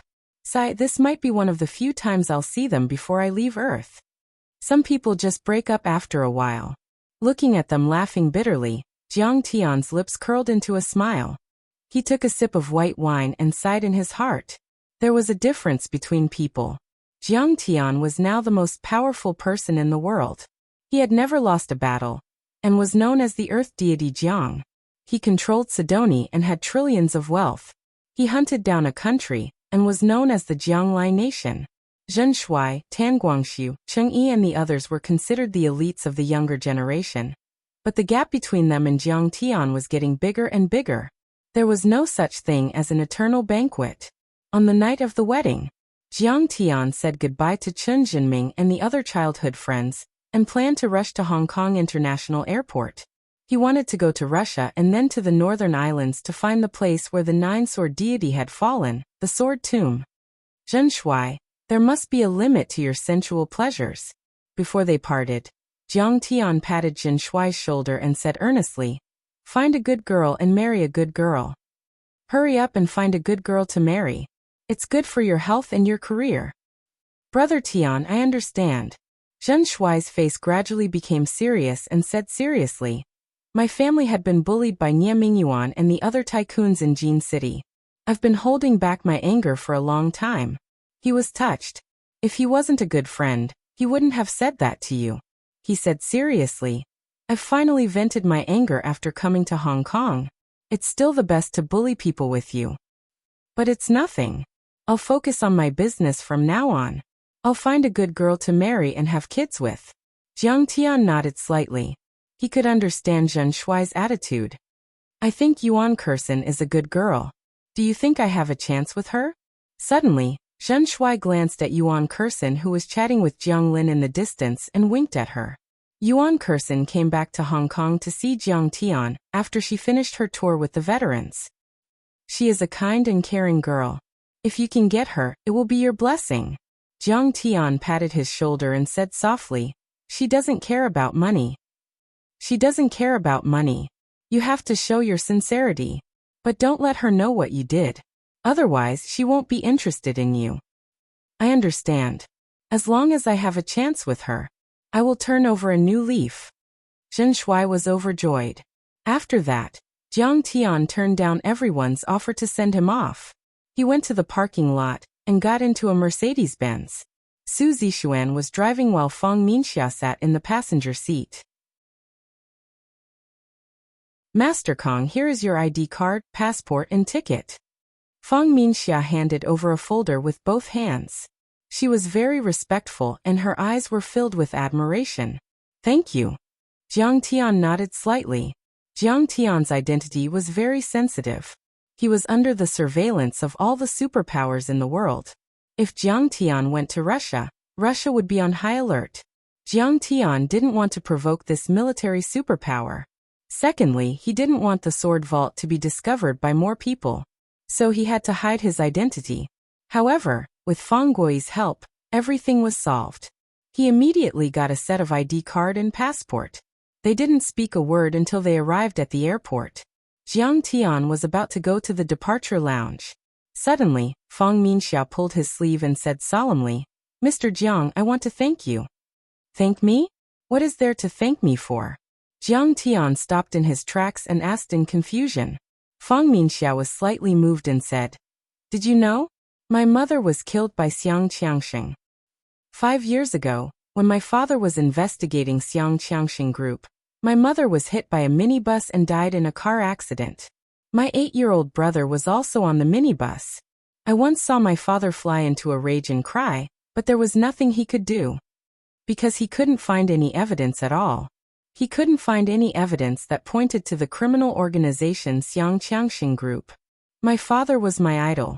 After my mother died, this idol collapsed perfectly. All these years, he even played basketball with Wei Duangong. They called each other friends. I think he's useless. He's a coward. I feel that he's afraid. He doesn't dare to declare war on the evil forces. He tolerates and nurtures evil. He helps the evil.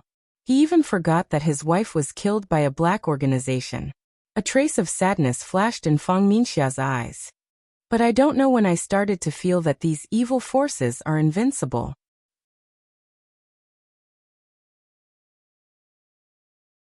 Chapter 731. They have existed for hundreds of years. They have infiltrated the Hong Kong people's daily life, from the film industry to the financial industry, down to the minibuses, taxis, food markets. Everything. The Hong Kong people are used to their existence. The media is used to it. Even the police are used to it. It's as if the existence of these evil forces is a matter of course. But what you did told me that there is no evil force that cannot be defeated. Justice may be late, but it will never be absent. Until now, I finally understood that all these years, my father has never forgotten to avenge my mother. He has also been collecting relevant evidence. From now on, I will be fearless and dare to declare war on the evil forces, just like my father. So, I want to thank you. I want to thank every ordinary person who dares to fight against the evil forces. At this point, she closed her legs and straightened her body in her police uniform. She raised her right hand to her eyebrows and gave Jiang Tian a standard police salute. Her dainty face was filled with reverence, but her beautiful eyes were filled with sparkling and translucent tears. Good luck. Your father is a good police officer. Sometimes you need a way to fight. Jiang Tian patted her shoulder, turned around, and walked towards the departure hall. Su Zixuan and Fang Minxia were reluctant to part with him. Fang Minxia craned her neck and looked at Jiang Tian's disappearing figure at the ticket gate. He's gone. Su Zixuan sighed. Yeah, he's gone. Fang Minxia nodded. Her eyes were filled with loneliness. Little witch Su Zixuan pursed her lips and smiled bitterly. Don't look anymore. He's gone. He won't come back no matter how much you look. Sigh. Fang Minxia sighed, retracted her gaze, and looked at the sky outside the glass window. She wondered if Jiang Tian's flight would pass by there. He is a dragon in the sky. We are not from the same world as him. Su Zixuan sighed. We only have a short interaction with him. Yeah. Fang Minxia retracted her gaze and smiled. It's already good to have a short interaction with him. I think I'm very lucky. Me too. Su Zixuan held Fang Minxia's arm and walked out of the airport together. When Jiang Tian set off for Russia, on Mount Amay, the red sun was overflowing, and the clouds and mist were everywhere.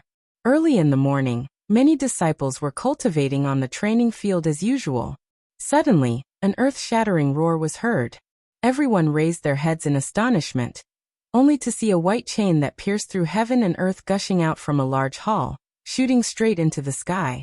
Amidst the white mist, one could vaguely see that this person had a leopard head and round eyes. His face was ferocious and his eyes were like lightning. He had a wide mouth that revealed his white teeth, a pair of small eyes that were like black beans, and a black beard that was like a sword or a steel brush. Although this person wore a green Taoist robe, he did not have the temperament of a monk at all. Instead, he was ferocious and had a strong murderous aura, like a peerless general. This is Song Shuangyan, who was in the middle of cultivating with her sword in hand, was suddenly startled. She was so scared that her sword almost fell to the ground. Sect leader has come out of seclusion. Rumble. The void trembled, and a person shot out on a sword, instantly crossing hundreds of meters of the void and landing on the training field. Greetings, Sect Master. Many elders, hall leaders, and disciples all kowtowed on the ground with respectful eyes. Whoosh. The sect leader of Mount Amay, Hao Taichung, opened his mouth and took a deep breath. The blood-colored sword suddenly shrank, fell into his mouth, and was swallowed by him. Using your body to nourish the sword. Seeing this scene, several elders who had reached the god realm were even more shocked, and the reverence on their faces was even more obvious. Congratulations, sect leader, for successfully cultivating the blood god sword. This time, you have stepped into the real immortal realm. Hao Taichung did not answer and did not care. He just glanced around and asked in a loud voice, Who is Song Shuangyan? Disciple Song Shuangyan greets sect leader. In the crowd, Song Shuangyan, who was dressed in plain clothes and looked even more otherworldly, quickly stepped forward and bowed. I have seen the incomplete map of the ruins of immortality. It is real. From now on, you are my personal disciple, Hao Taichung said decisively. Thank you, Master. Song Shuangyan's eyes were filled with excitement. She quickly knelt on the ground and kowtowed, secretly hating in her heart. Jiang Tian, oh Jiang Tian, how Taichung is already at the immortal realm. Killing you, is it not easy? Sect leader, you came out of seclusion this time for? An elder asked. It is time for the sword tomb, which is opened once every 11 years. Last time I was in seclusion and missed it. This time, no matter what, I have to go. Hao Taichung flung his sleeves and said disdainfully, by the way, I will kill Kong Taichu. As he spoke, 2 sword lights shot out from his eyes, as if they could cut the world. Song Shuangyan was surprised and quickly bowed. Master, this time I am willing to go with you. Yes. Hao Taichung said with an evil face. He killed my beloved disciple Bai Diqing and my sister Hao Hongmei. This time, I will let him know the real power of Mount Amei Sword Sect. In Diansong. Boom. A loud noise came. Many disciples saw it. The Moyen Peak of Diansong's 19 peaks was directly smashed by a mountain that fell from the sky. Is there an attack from the strong? Who is causing trouble? Could it be a powerful spell master? Many disciples were shocked, holding their swords and waiting. No. It is not an attack from the strong. The sect leader has broken through. Half-step human immortal, moving mountain realm.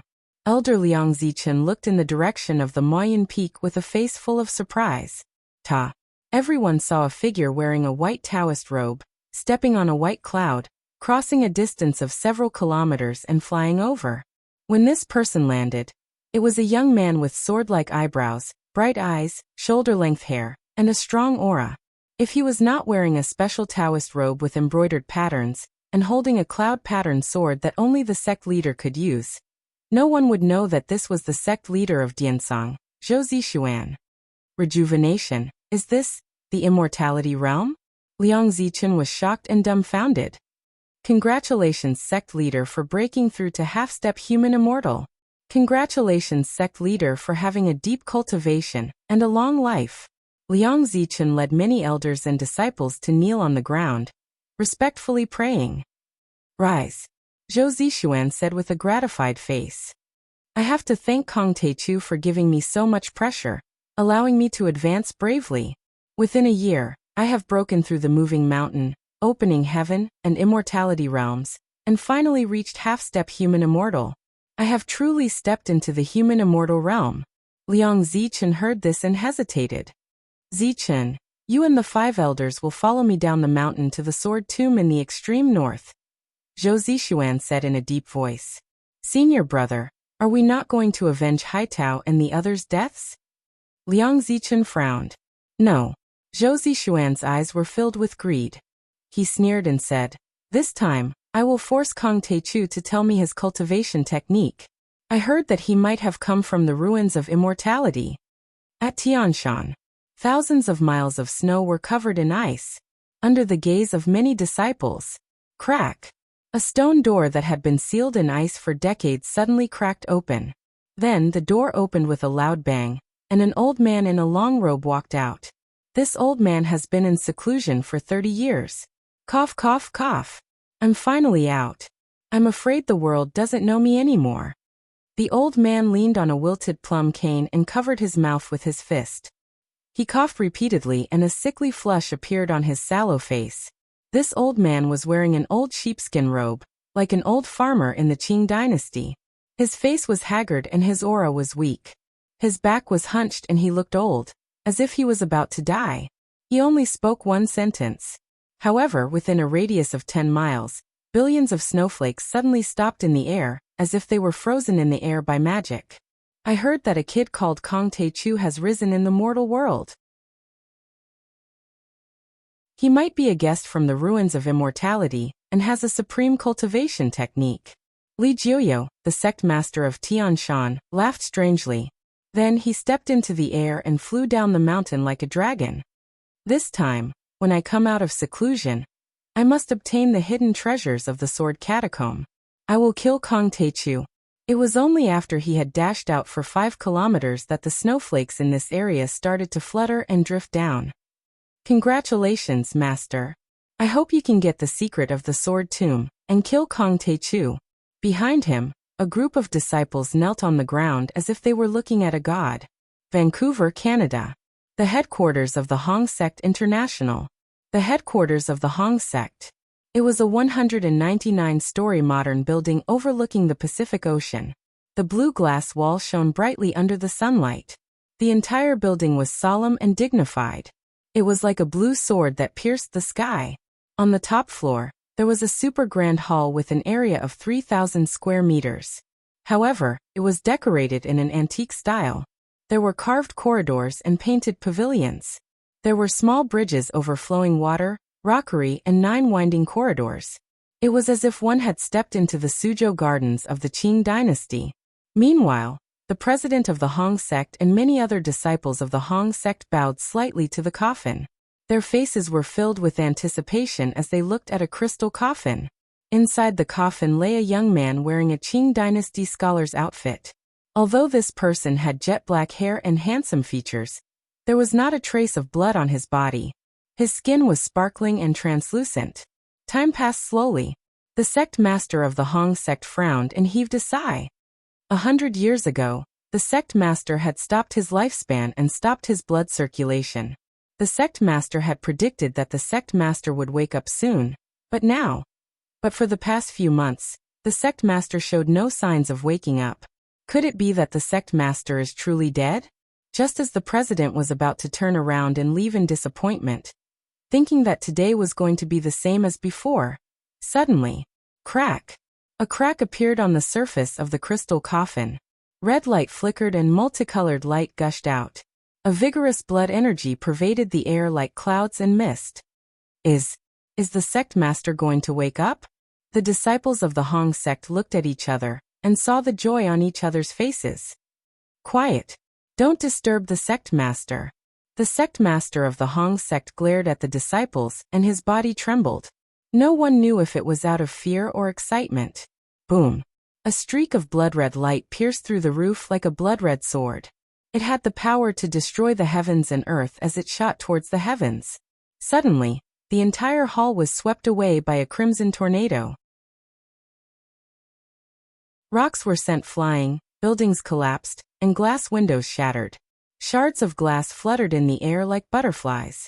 Everyone was sent flying by a monstrous force and landed on the ground in a sorry state.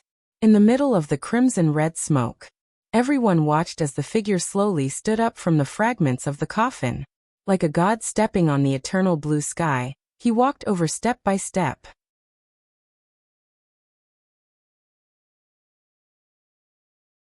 Chapter 732. Thud. The leader of the Hong Sect dropped to his knees and said, "I am Situ Lei, the 33rd leader of the Hong Sect. It is an honor to meet you, ancestral master." The old man looked around curiously at the cars, buildings, sailing boats, and racing boats. Then he pulled himself together and said with a smile, "Why don't you keep your hair long? Why are you wearing suits? Don't break the rules of your ancestors. It has been 100 years. The Qing dynasty is gone, and so is the Republic of China. Wuxia is ruled by the Han Chinese." The leader of the Hong Sect said with a trembling voice, "Is the Qing dynasty gone?" Situ Zhao's eyes were filled with vicissitudes of life as a complicated expression flashed across his face. "The world has changed, and the world has changed. It's really not easy for you to protect the foundation of your ancestors. Ancestral master, why are you awake this time?" Situ Lei asked. "I am waiting for the opening of the sword tomb and the ruins of immortality." Situ Zhao sighed with emotion, as if he was unwilling to say more, and said in a deep voice, "However, I have heard your prayers a while ago.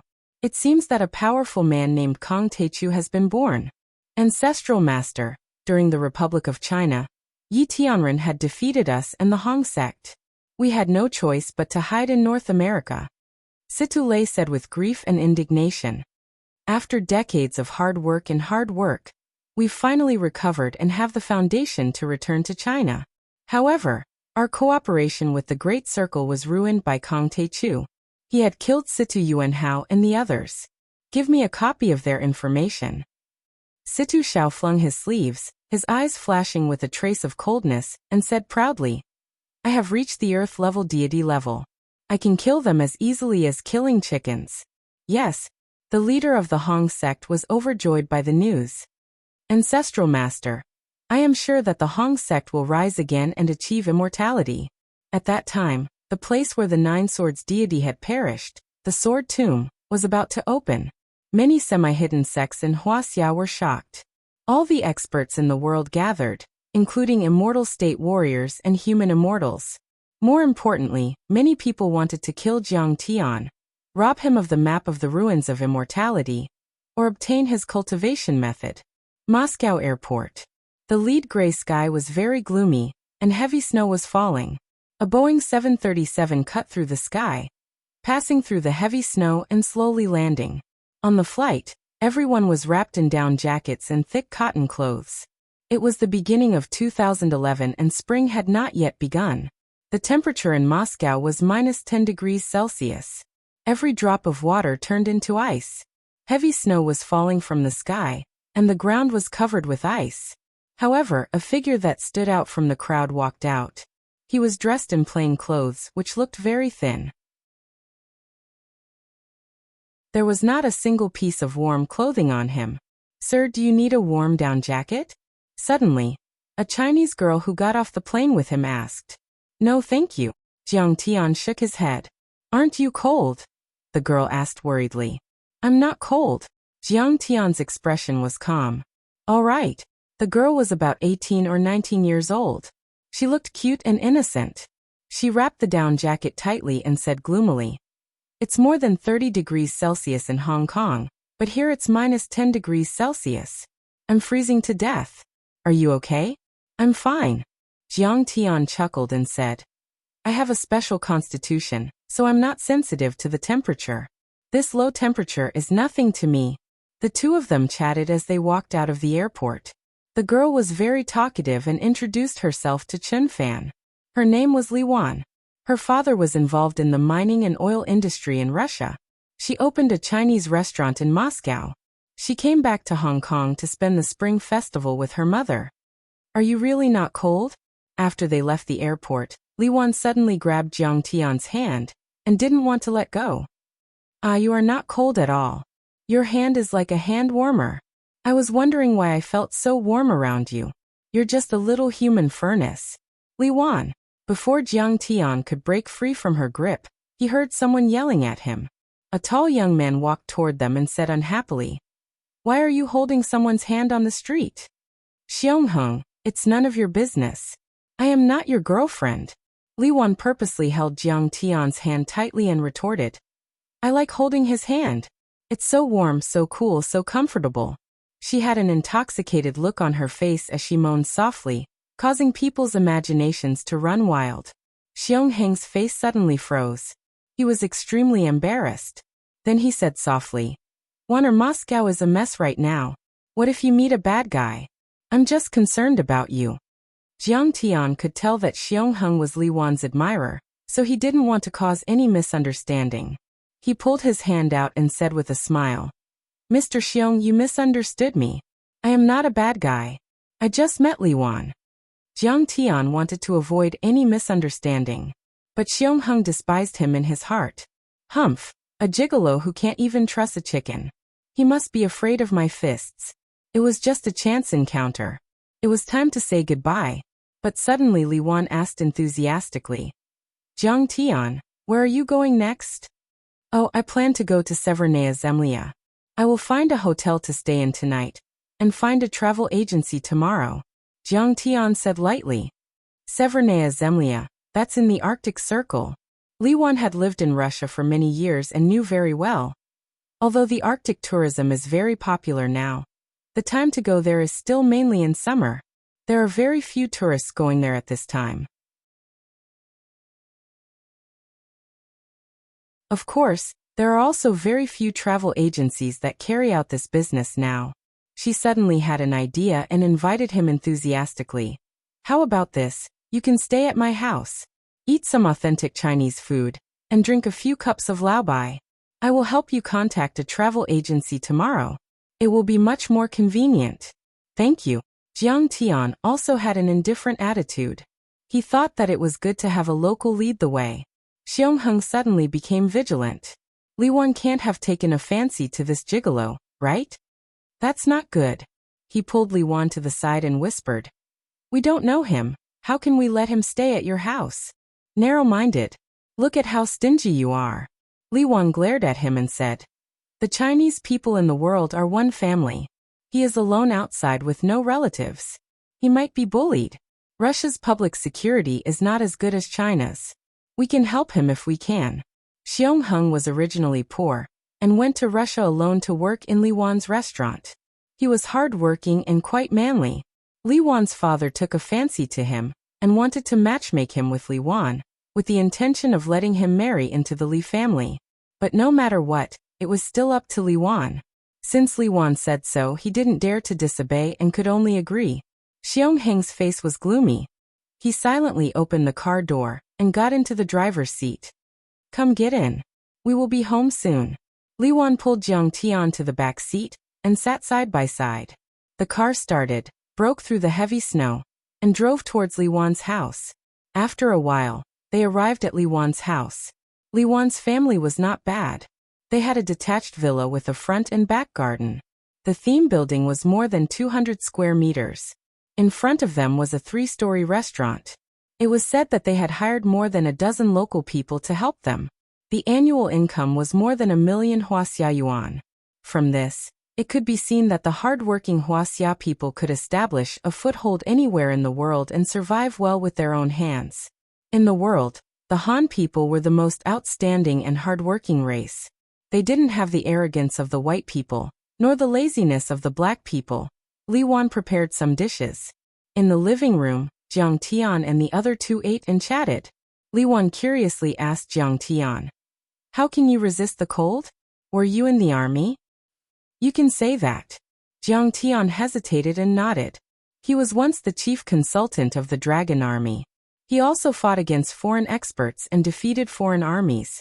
From this point of view, Jiang Tian was the most authentic soldier.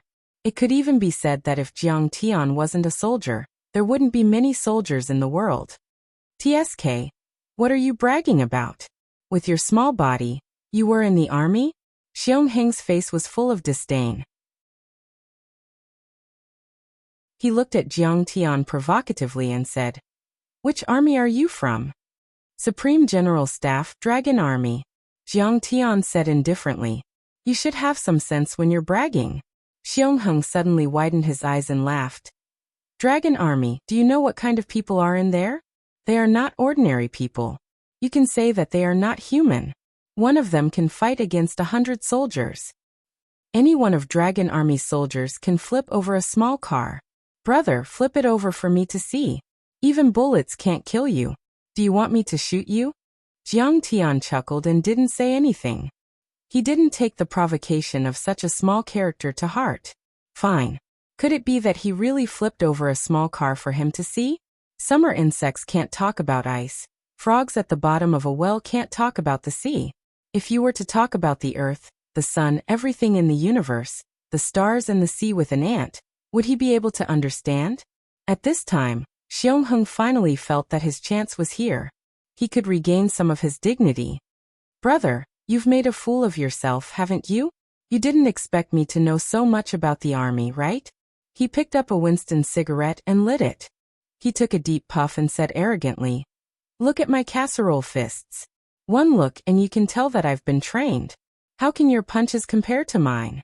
To be honest, I'm a former Navy officer and a member of the Dragon Army. Have you heard of them?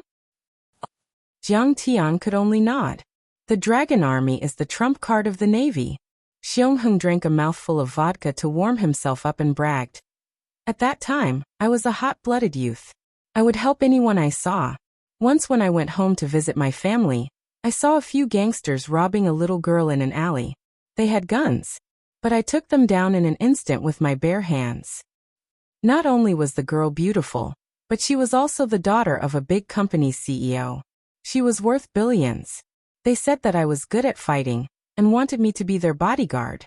They even wanted to pursue me, but I didn't agree. At that time, I still wanted to return to the army and serve the country. Jiang Tian thought to himself, You read too many online novels. There were only a few female CEOs worth billions in Wuxia. Rich people cherish their lives the most. With this kind of wealth, which one of them didn't go out in a bulletproof car with a group of bodyguards? Why would gangsters rob her? She didn't even have the chance to get close.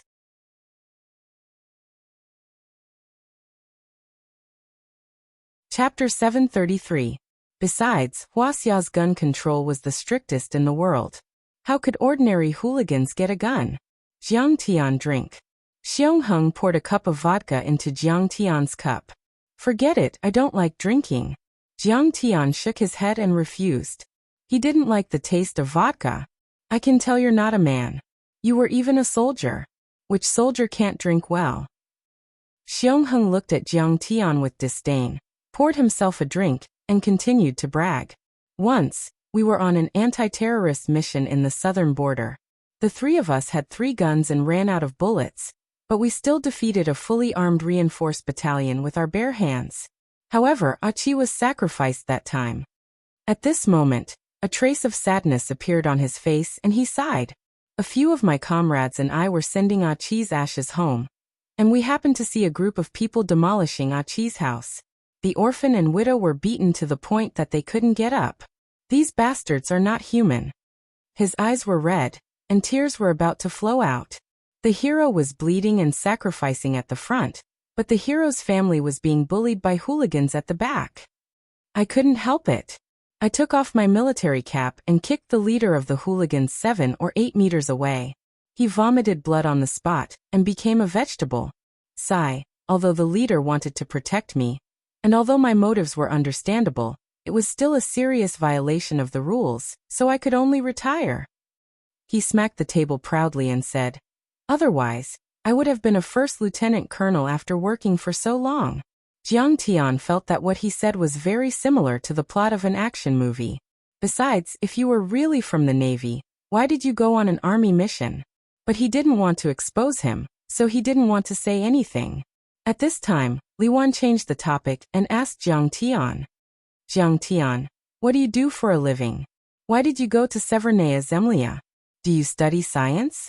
At this moment, she no longer believed that Jiang Tian was a professional soldier. She also thought that Jiang Tian was bragging. Originally, she had a good impression of Jiang Tian, and wanted to give Jiang Tian a chance to stay in the family restaurant as a supervisor. Not to mention other things, but it wouldn't be a problem to give him 20 to 30,000 yuan a month. In 2011, it was rare to be able to earn more than 300,000 yuan a year. But now she had given up on this idea. Jiang Tian didn't seem to have any real ability. He was just pretending to be amazing. Therefore, she planned to send Jiang Tian away tomorrow. This kind of person was not worth befriending. "Let's travel." Could it be that Jiang Tian said he was going to explore the ruins of the immortals? They were even more confused. He bragged about his glorious deeds in the army for a while. Xiangheng drank a few cups of wine and became enthusiastic again.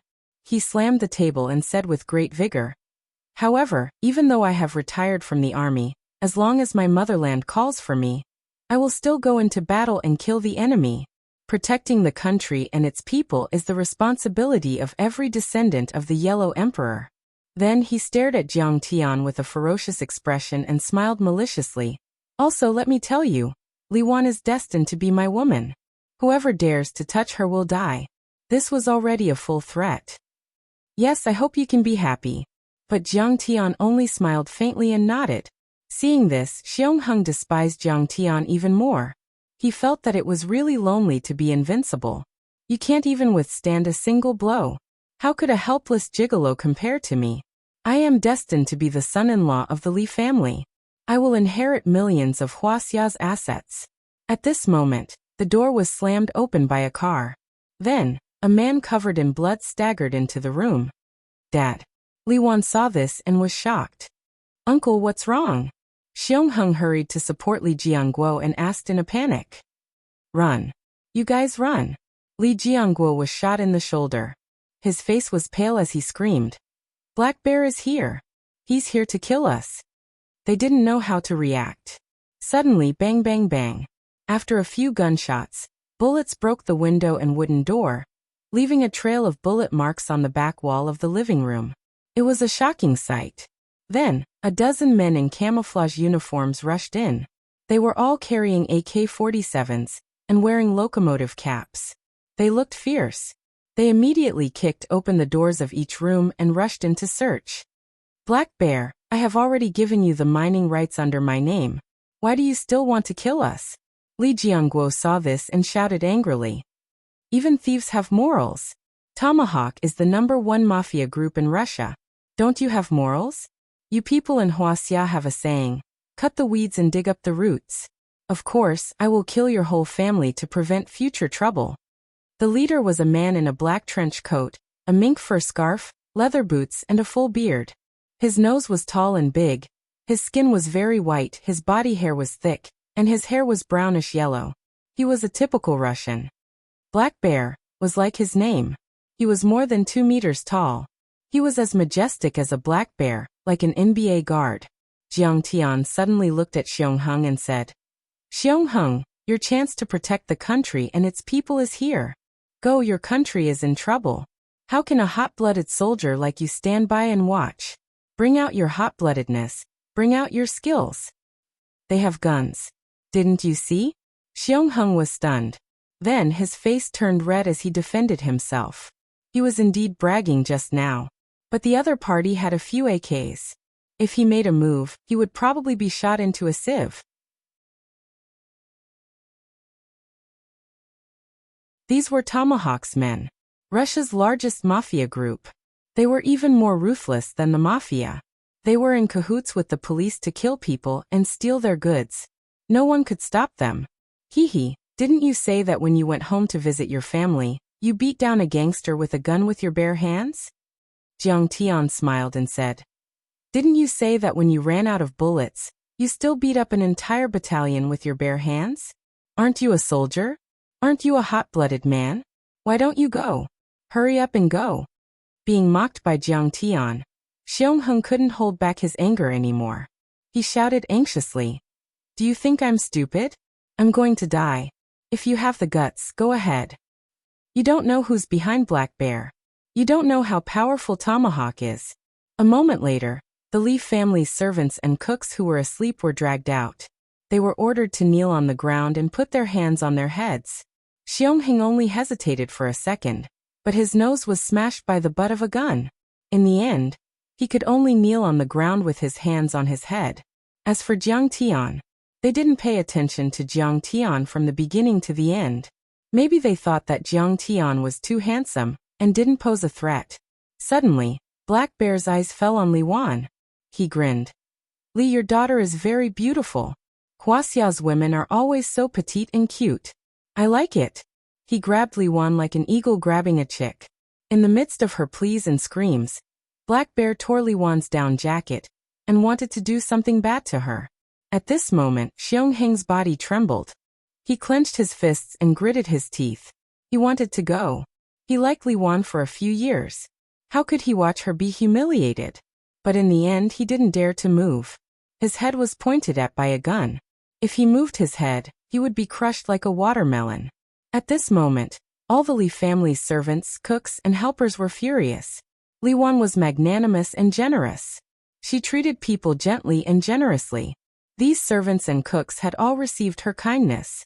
But they didn't dare to say anything. Xiong was right. Black Bear killed people without batting an eyelid. They really couldn't afford to offend him. Ordinary people couldn't afford to offend anyone. Xiong save me.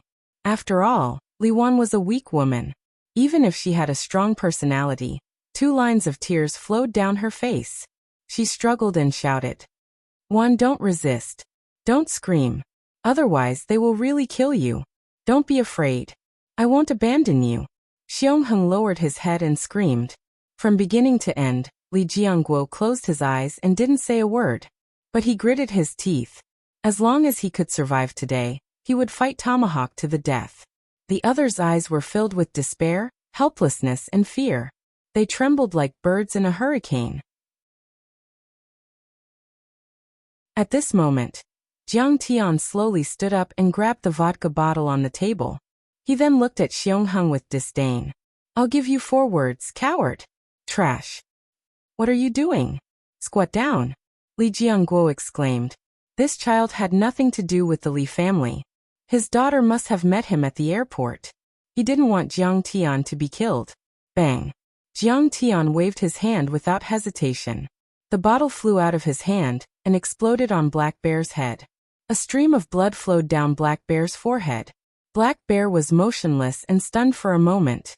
He pushed Li Wan aside and looked at Jiang Tian with a grim smile. Wuxia, you're courting death. Jiang Tian. Li Wan was shocked, touched and worried. She didn't expect that Jiang Tian, a stranger she met by chance, would help her. But Jiang Tian's fate was not hard to imagine. Black Bear, don't kill him. I can give you another mining rights. Li Jiangguo was shocked and begged for Jiang Tian. Black Bear would definitely not let him and his daughter go, because he was afraid that they would call the police and Li Jiangguo would take revenge. But Black Bear might not kill the others. In other words, Jiang Tian and Xiong originally had a chance to escape. It's best if Black Bear and the others kill Jiang Tian. This will also prove that my patience is right and won't make me look like a coward. On the other hand, Xiong was gloating in his heart. Now kneel down and kowtow to me 3 times and I won't kill you, Jiang Tian said very seriously. If they did so, Jiang Tian would really let them go. If Jiang Tian killed someone, it was likely to alarm the Russian police and enter the Russian military's field of vision. In this way, the risk of his actions in Russia would greatly increase. Even if the Russian army couldn't threaten Jiang Tian, it would inevitably cause some trouble. After all, Jiang Tian came to the sword tomb to look for treasures, not to cause trouble. There was no need for this. Jiang Tian wanted to save Li Wan's family. After all, Li Wan was hospitable and her parents were kind people. But it wasn't to the point where Jiang Tian would sacrifice his own interests for them.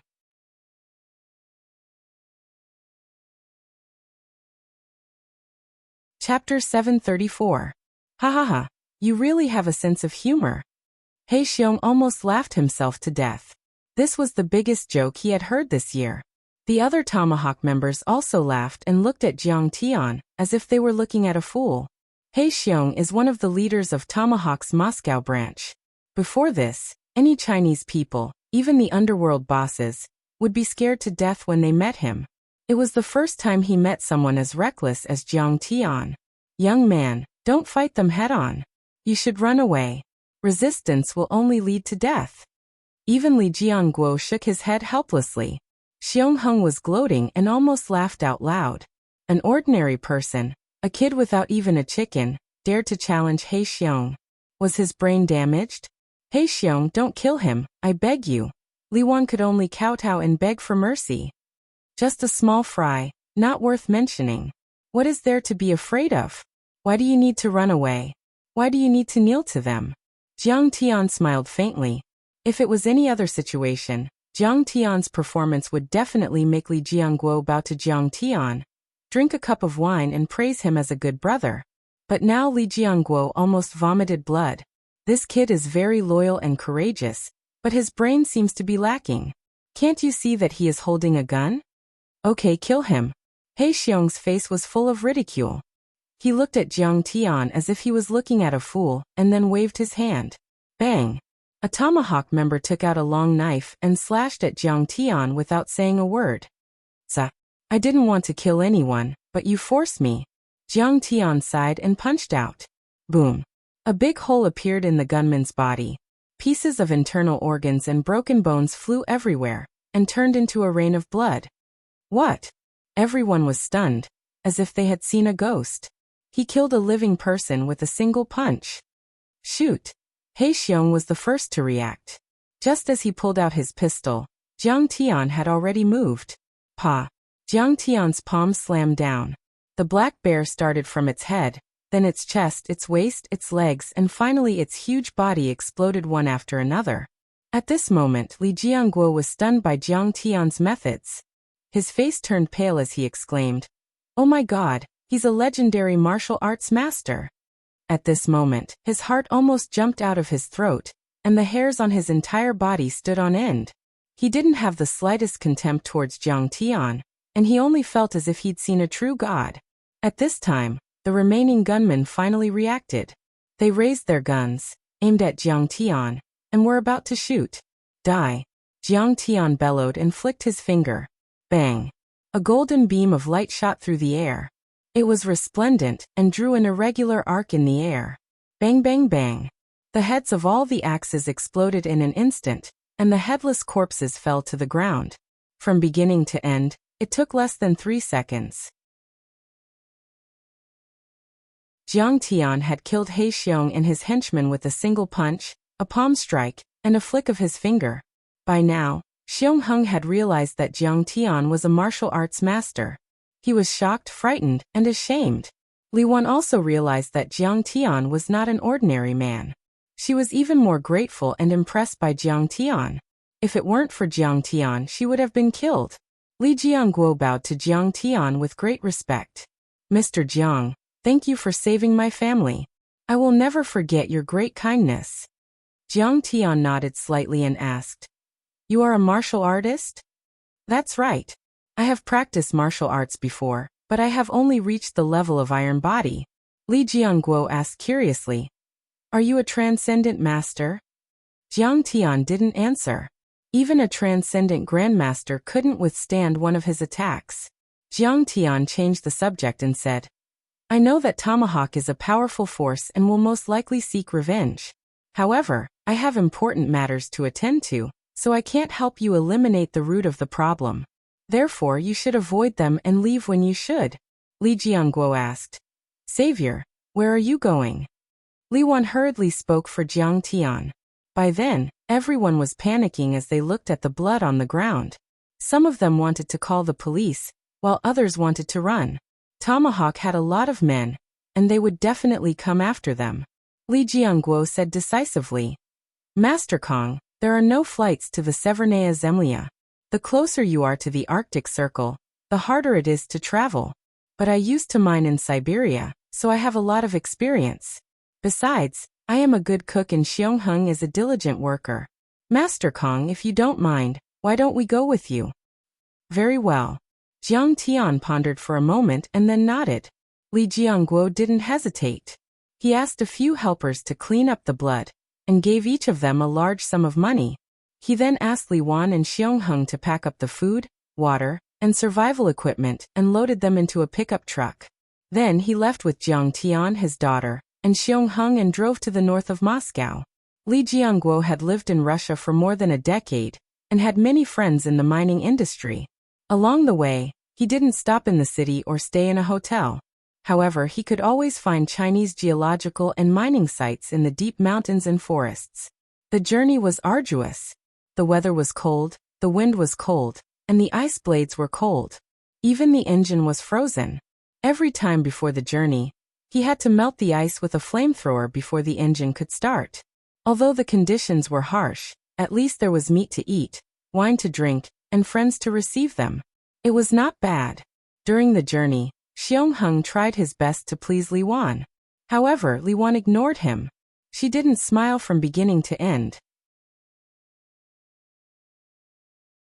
Instead, she was very enthusiastic and worshipful of Jiang Tian.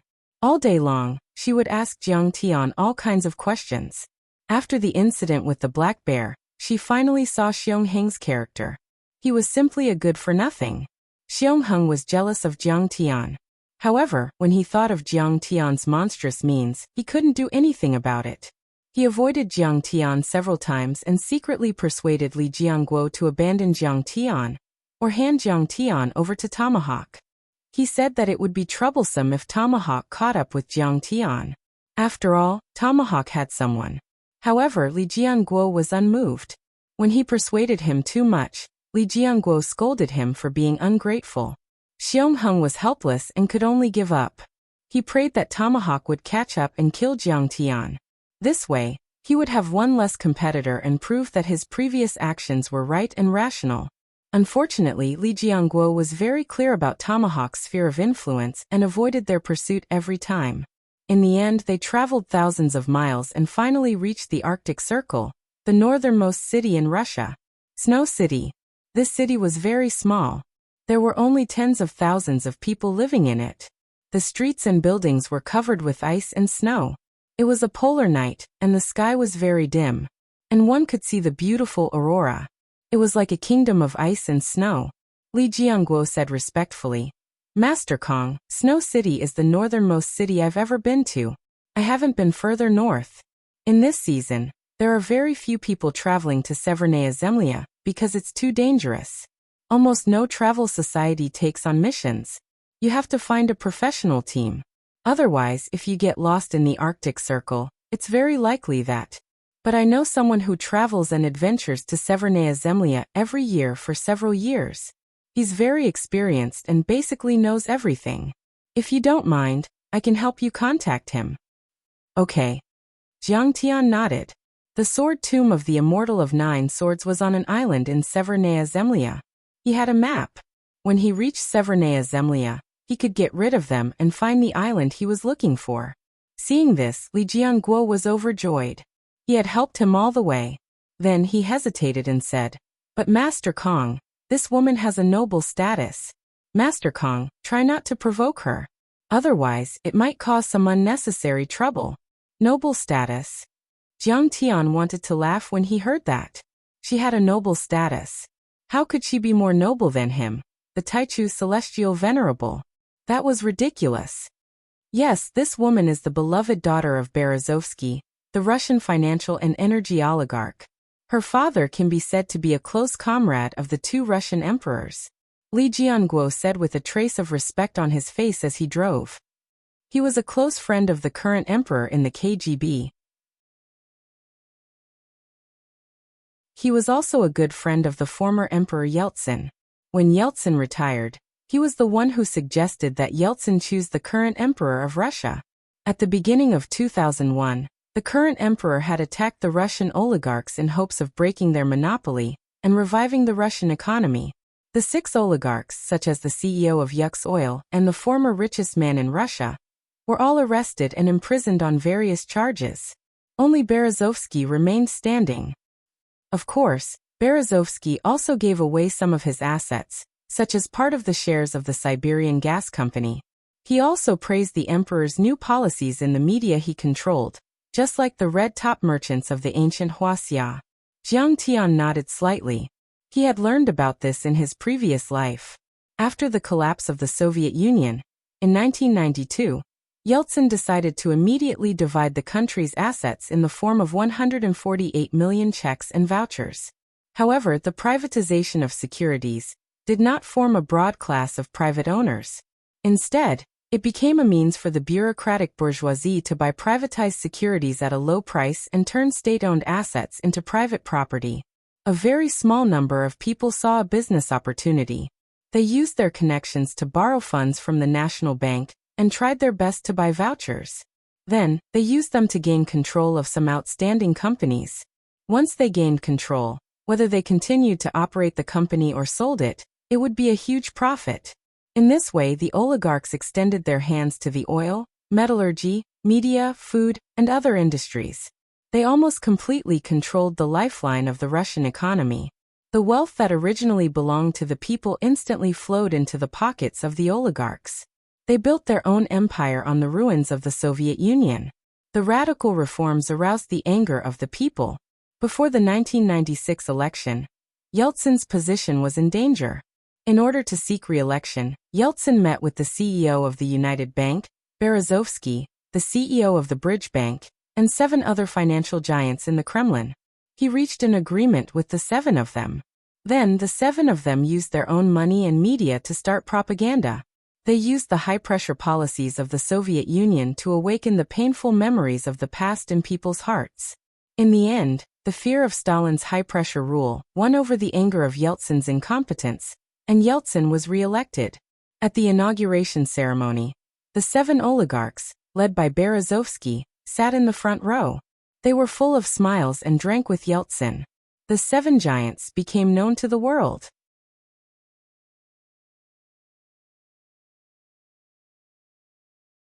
Chapter 735.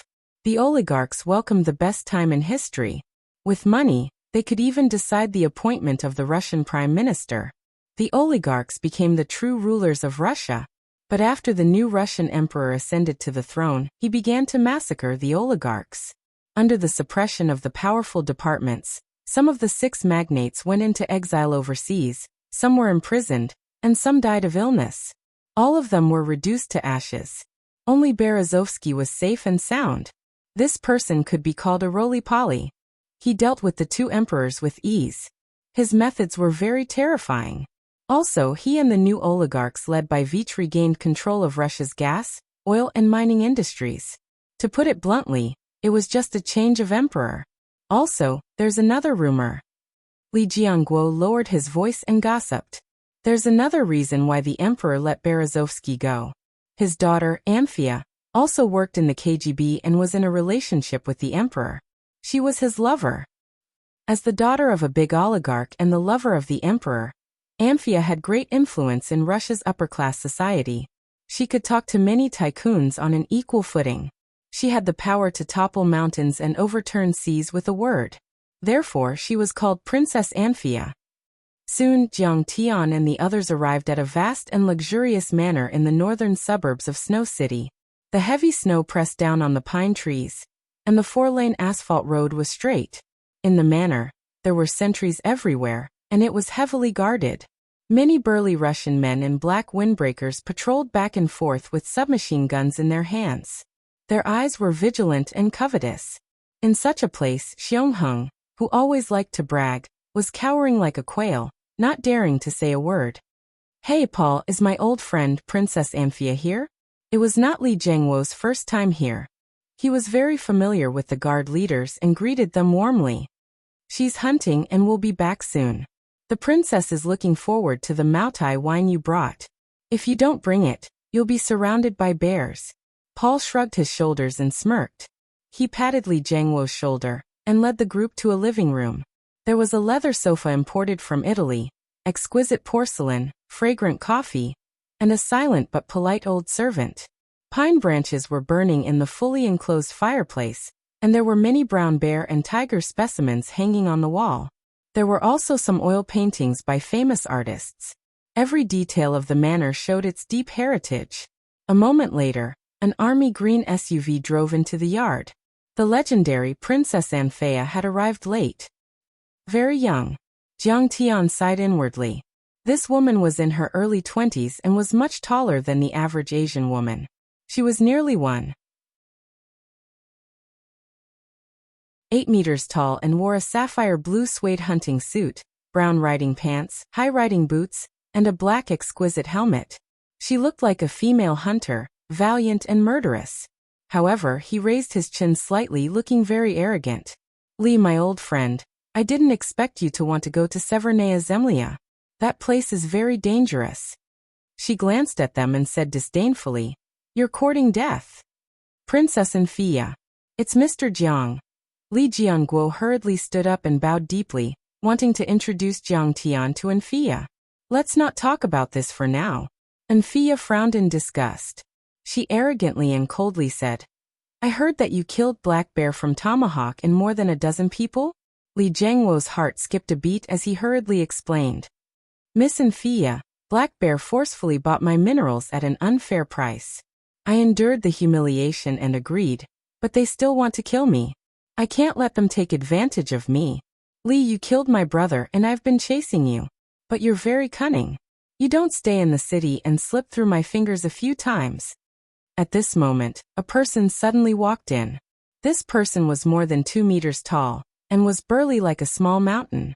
He gave off a strong psychological pressure. He laughed sinisterly. "But you don't know. Amphia is also my friend." Using the old Wuxia saying, "There's a path to heaven, but you don't take it. There's no door to hell, but you barge in." He approached step by step, the marble floor cracking under his footsteps. He laughed sinisterly. His every move was filled with power, and his gaze was as sharp as a vicious wolf's. Seeing this, Xiangheng was so frightened that his legs trembled and his face turned pale. If he stepped on a person, they would probably break bones and tear tendons. No, they would be stomped into a pile of meat paste. Jiang Tian's heart skipped a beat. This person's physical body had awakened. Although it wasn't complete, His strength was comparable to a martial arts grandmaster. Bill, one of the 4 generals of Tomahawk, the person in charge of the Moscow branch. Anfia crossed her arms, raised her chin slightly, and said coldly, "Former Kerberg Level 8 agent, member of the Winter Soldier Reserve Force. He once killed a Chinese martial arts master. Lee, you are all my friends. I can't side with anyone. If you defeat Bill, they will repay you for the mining rights. From then on, you and Tomahawk will be written off. He once killed a martial arts master. We are no match for him." Cold sweat broke out on Li Jiangwo's forehead as he scanned the outside. His heart suddenly sank. There were hundreds of burly men in camouflage uniforms gathered outside. Their eyes were fierce, and they were armed with live ammunition.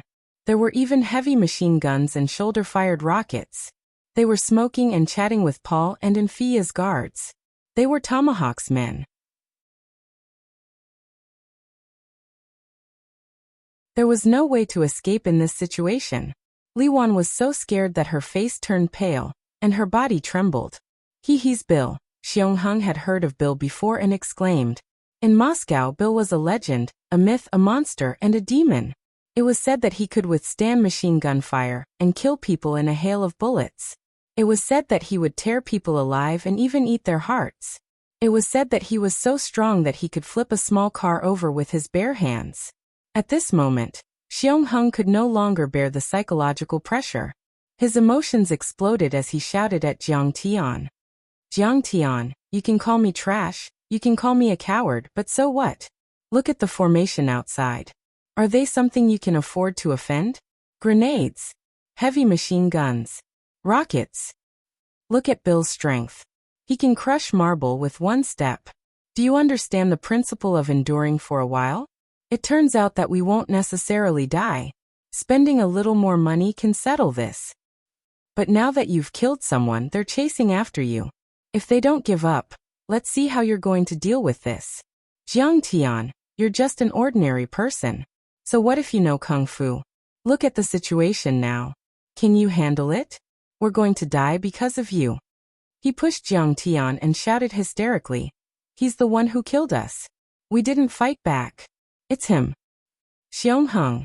Li Jiangguo was extremely disappointed in him. He slapped him in the face and shouted angrily.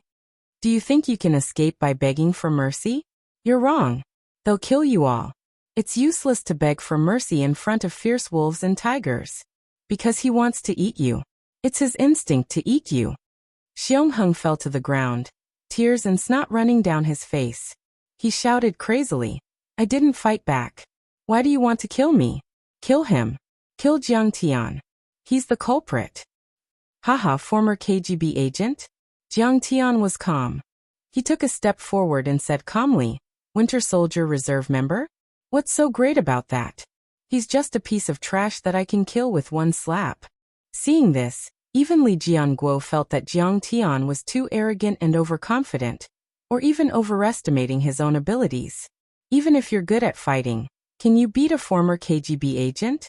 Can someone who can enter the KGB and the Winter Soldier Reserve be an ordinary person? Bill was really famous in Russia. He was also very powerful and scary.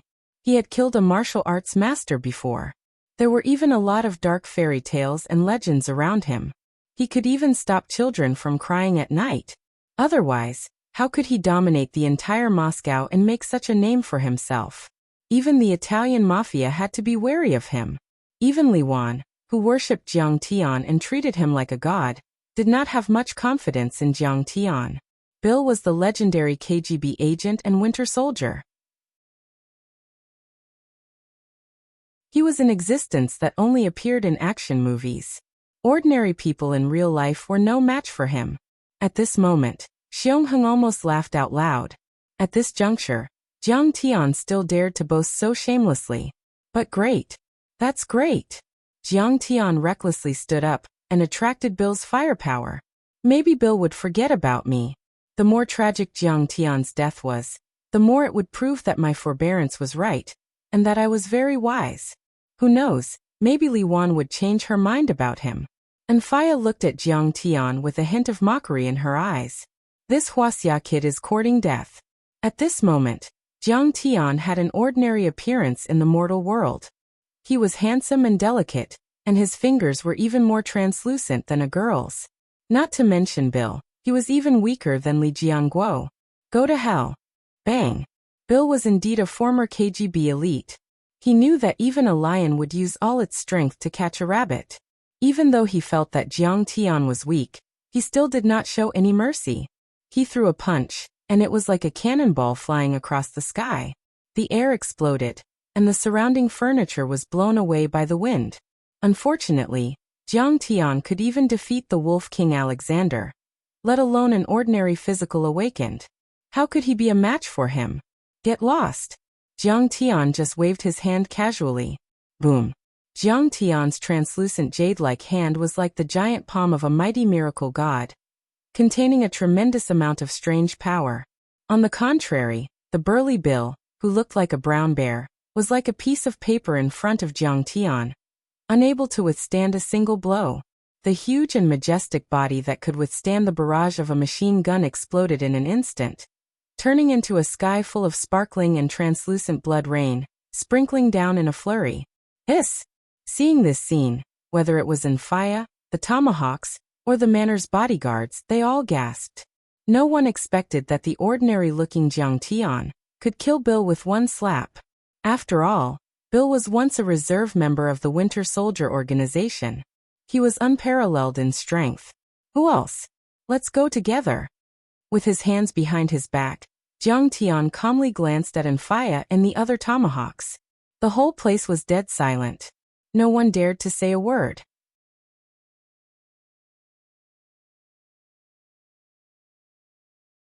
Chapter 736.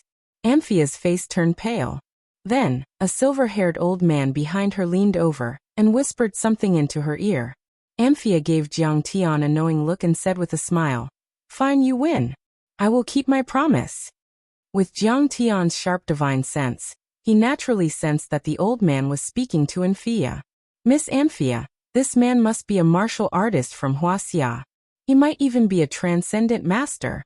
Don't mess with him." Those who could see Jiang Tian's power were not ordinary people.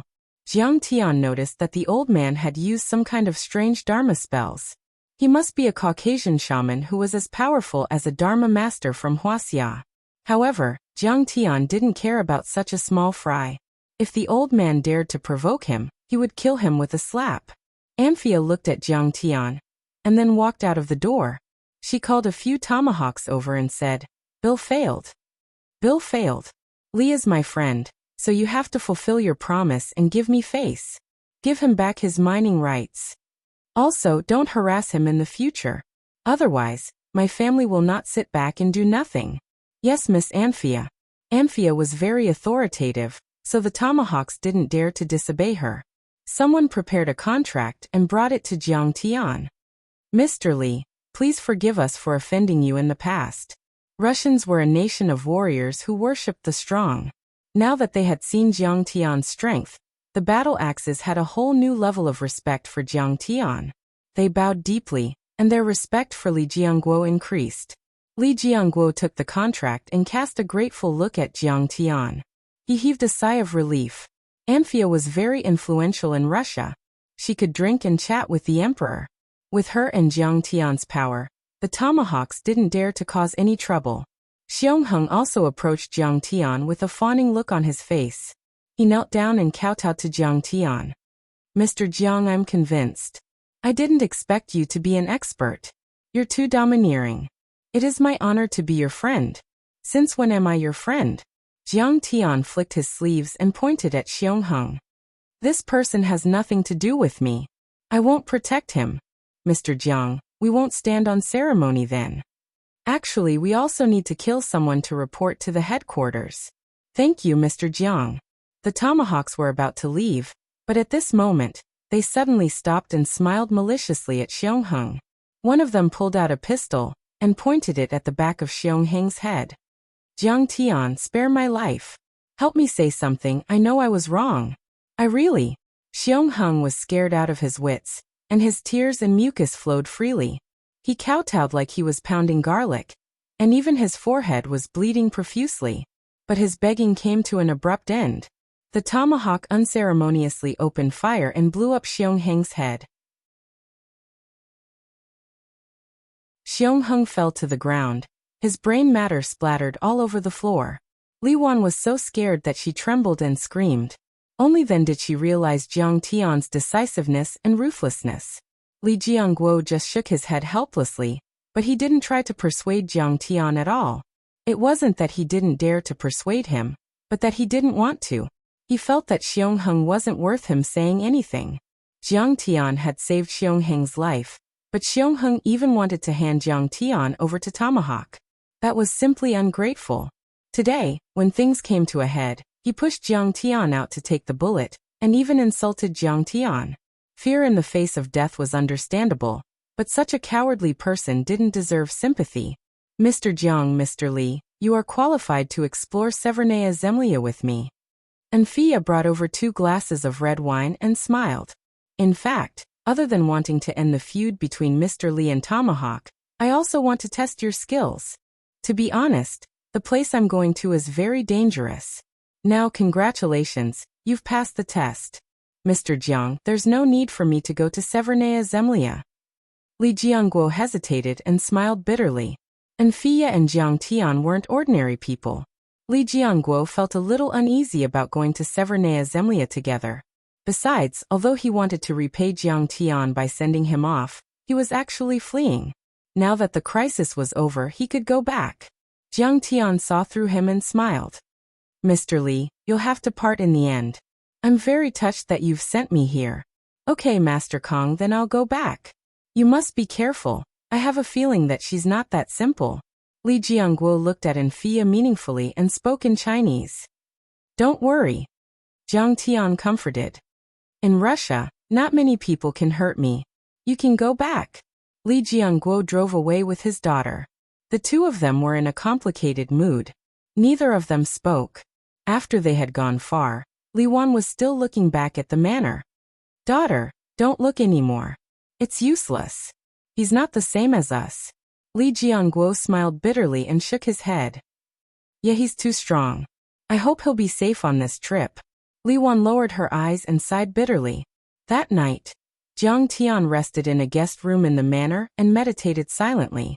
Suddenly, there was a knock on the door. Come in. Jiang Tian scanned with his divine sense. Anfia was wearing black silk pajamas and holding a glass of red wine. She was standing outside the door with a drunken look.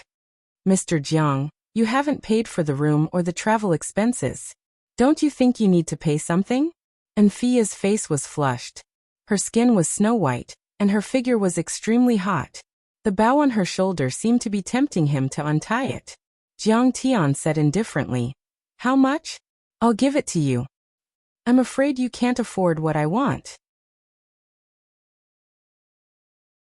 Anfia sat down beside Jiang Tian and wrapped her snow-white arms around his shoulders as she spoke in a tender voice.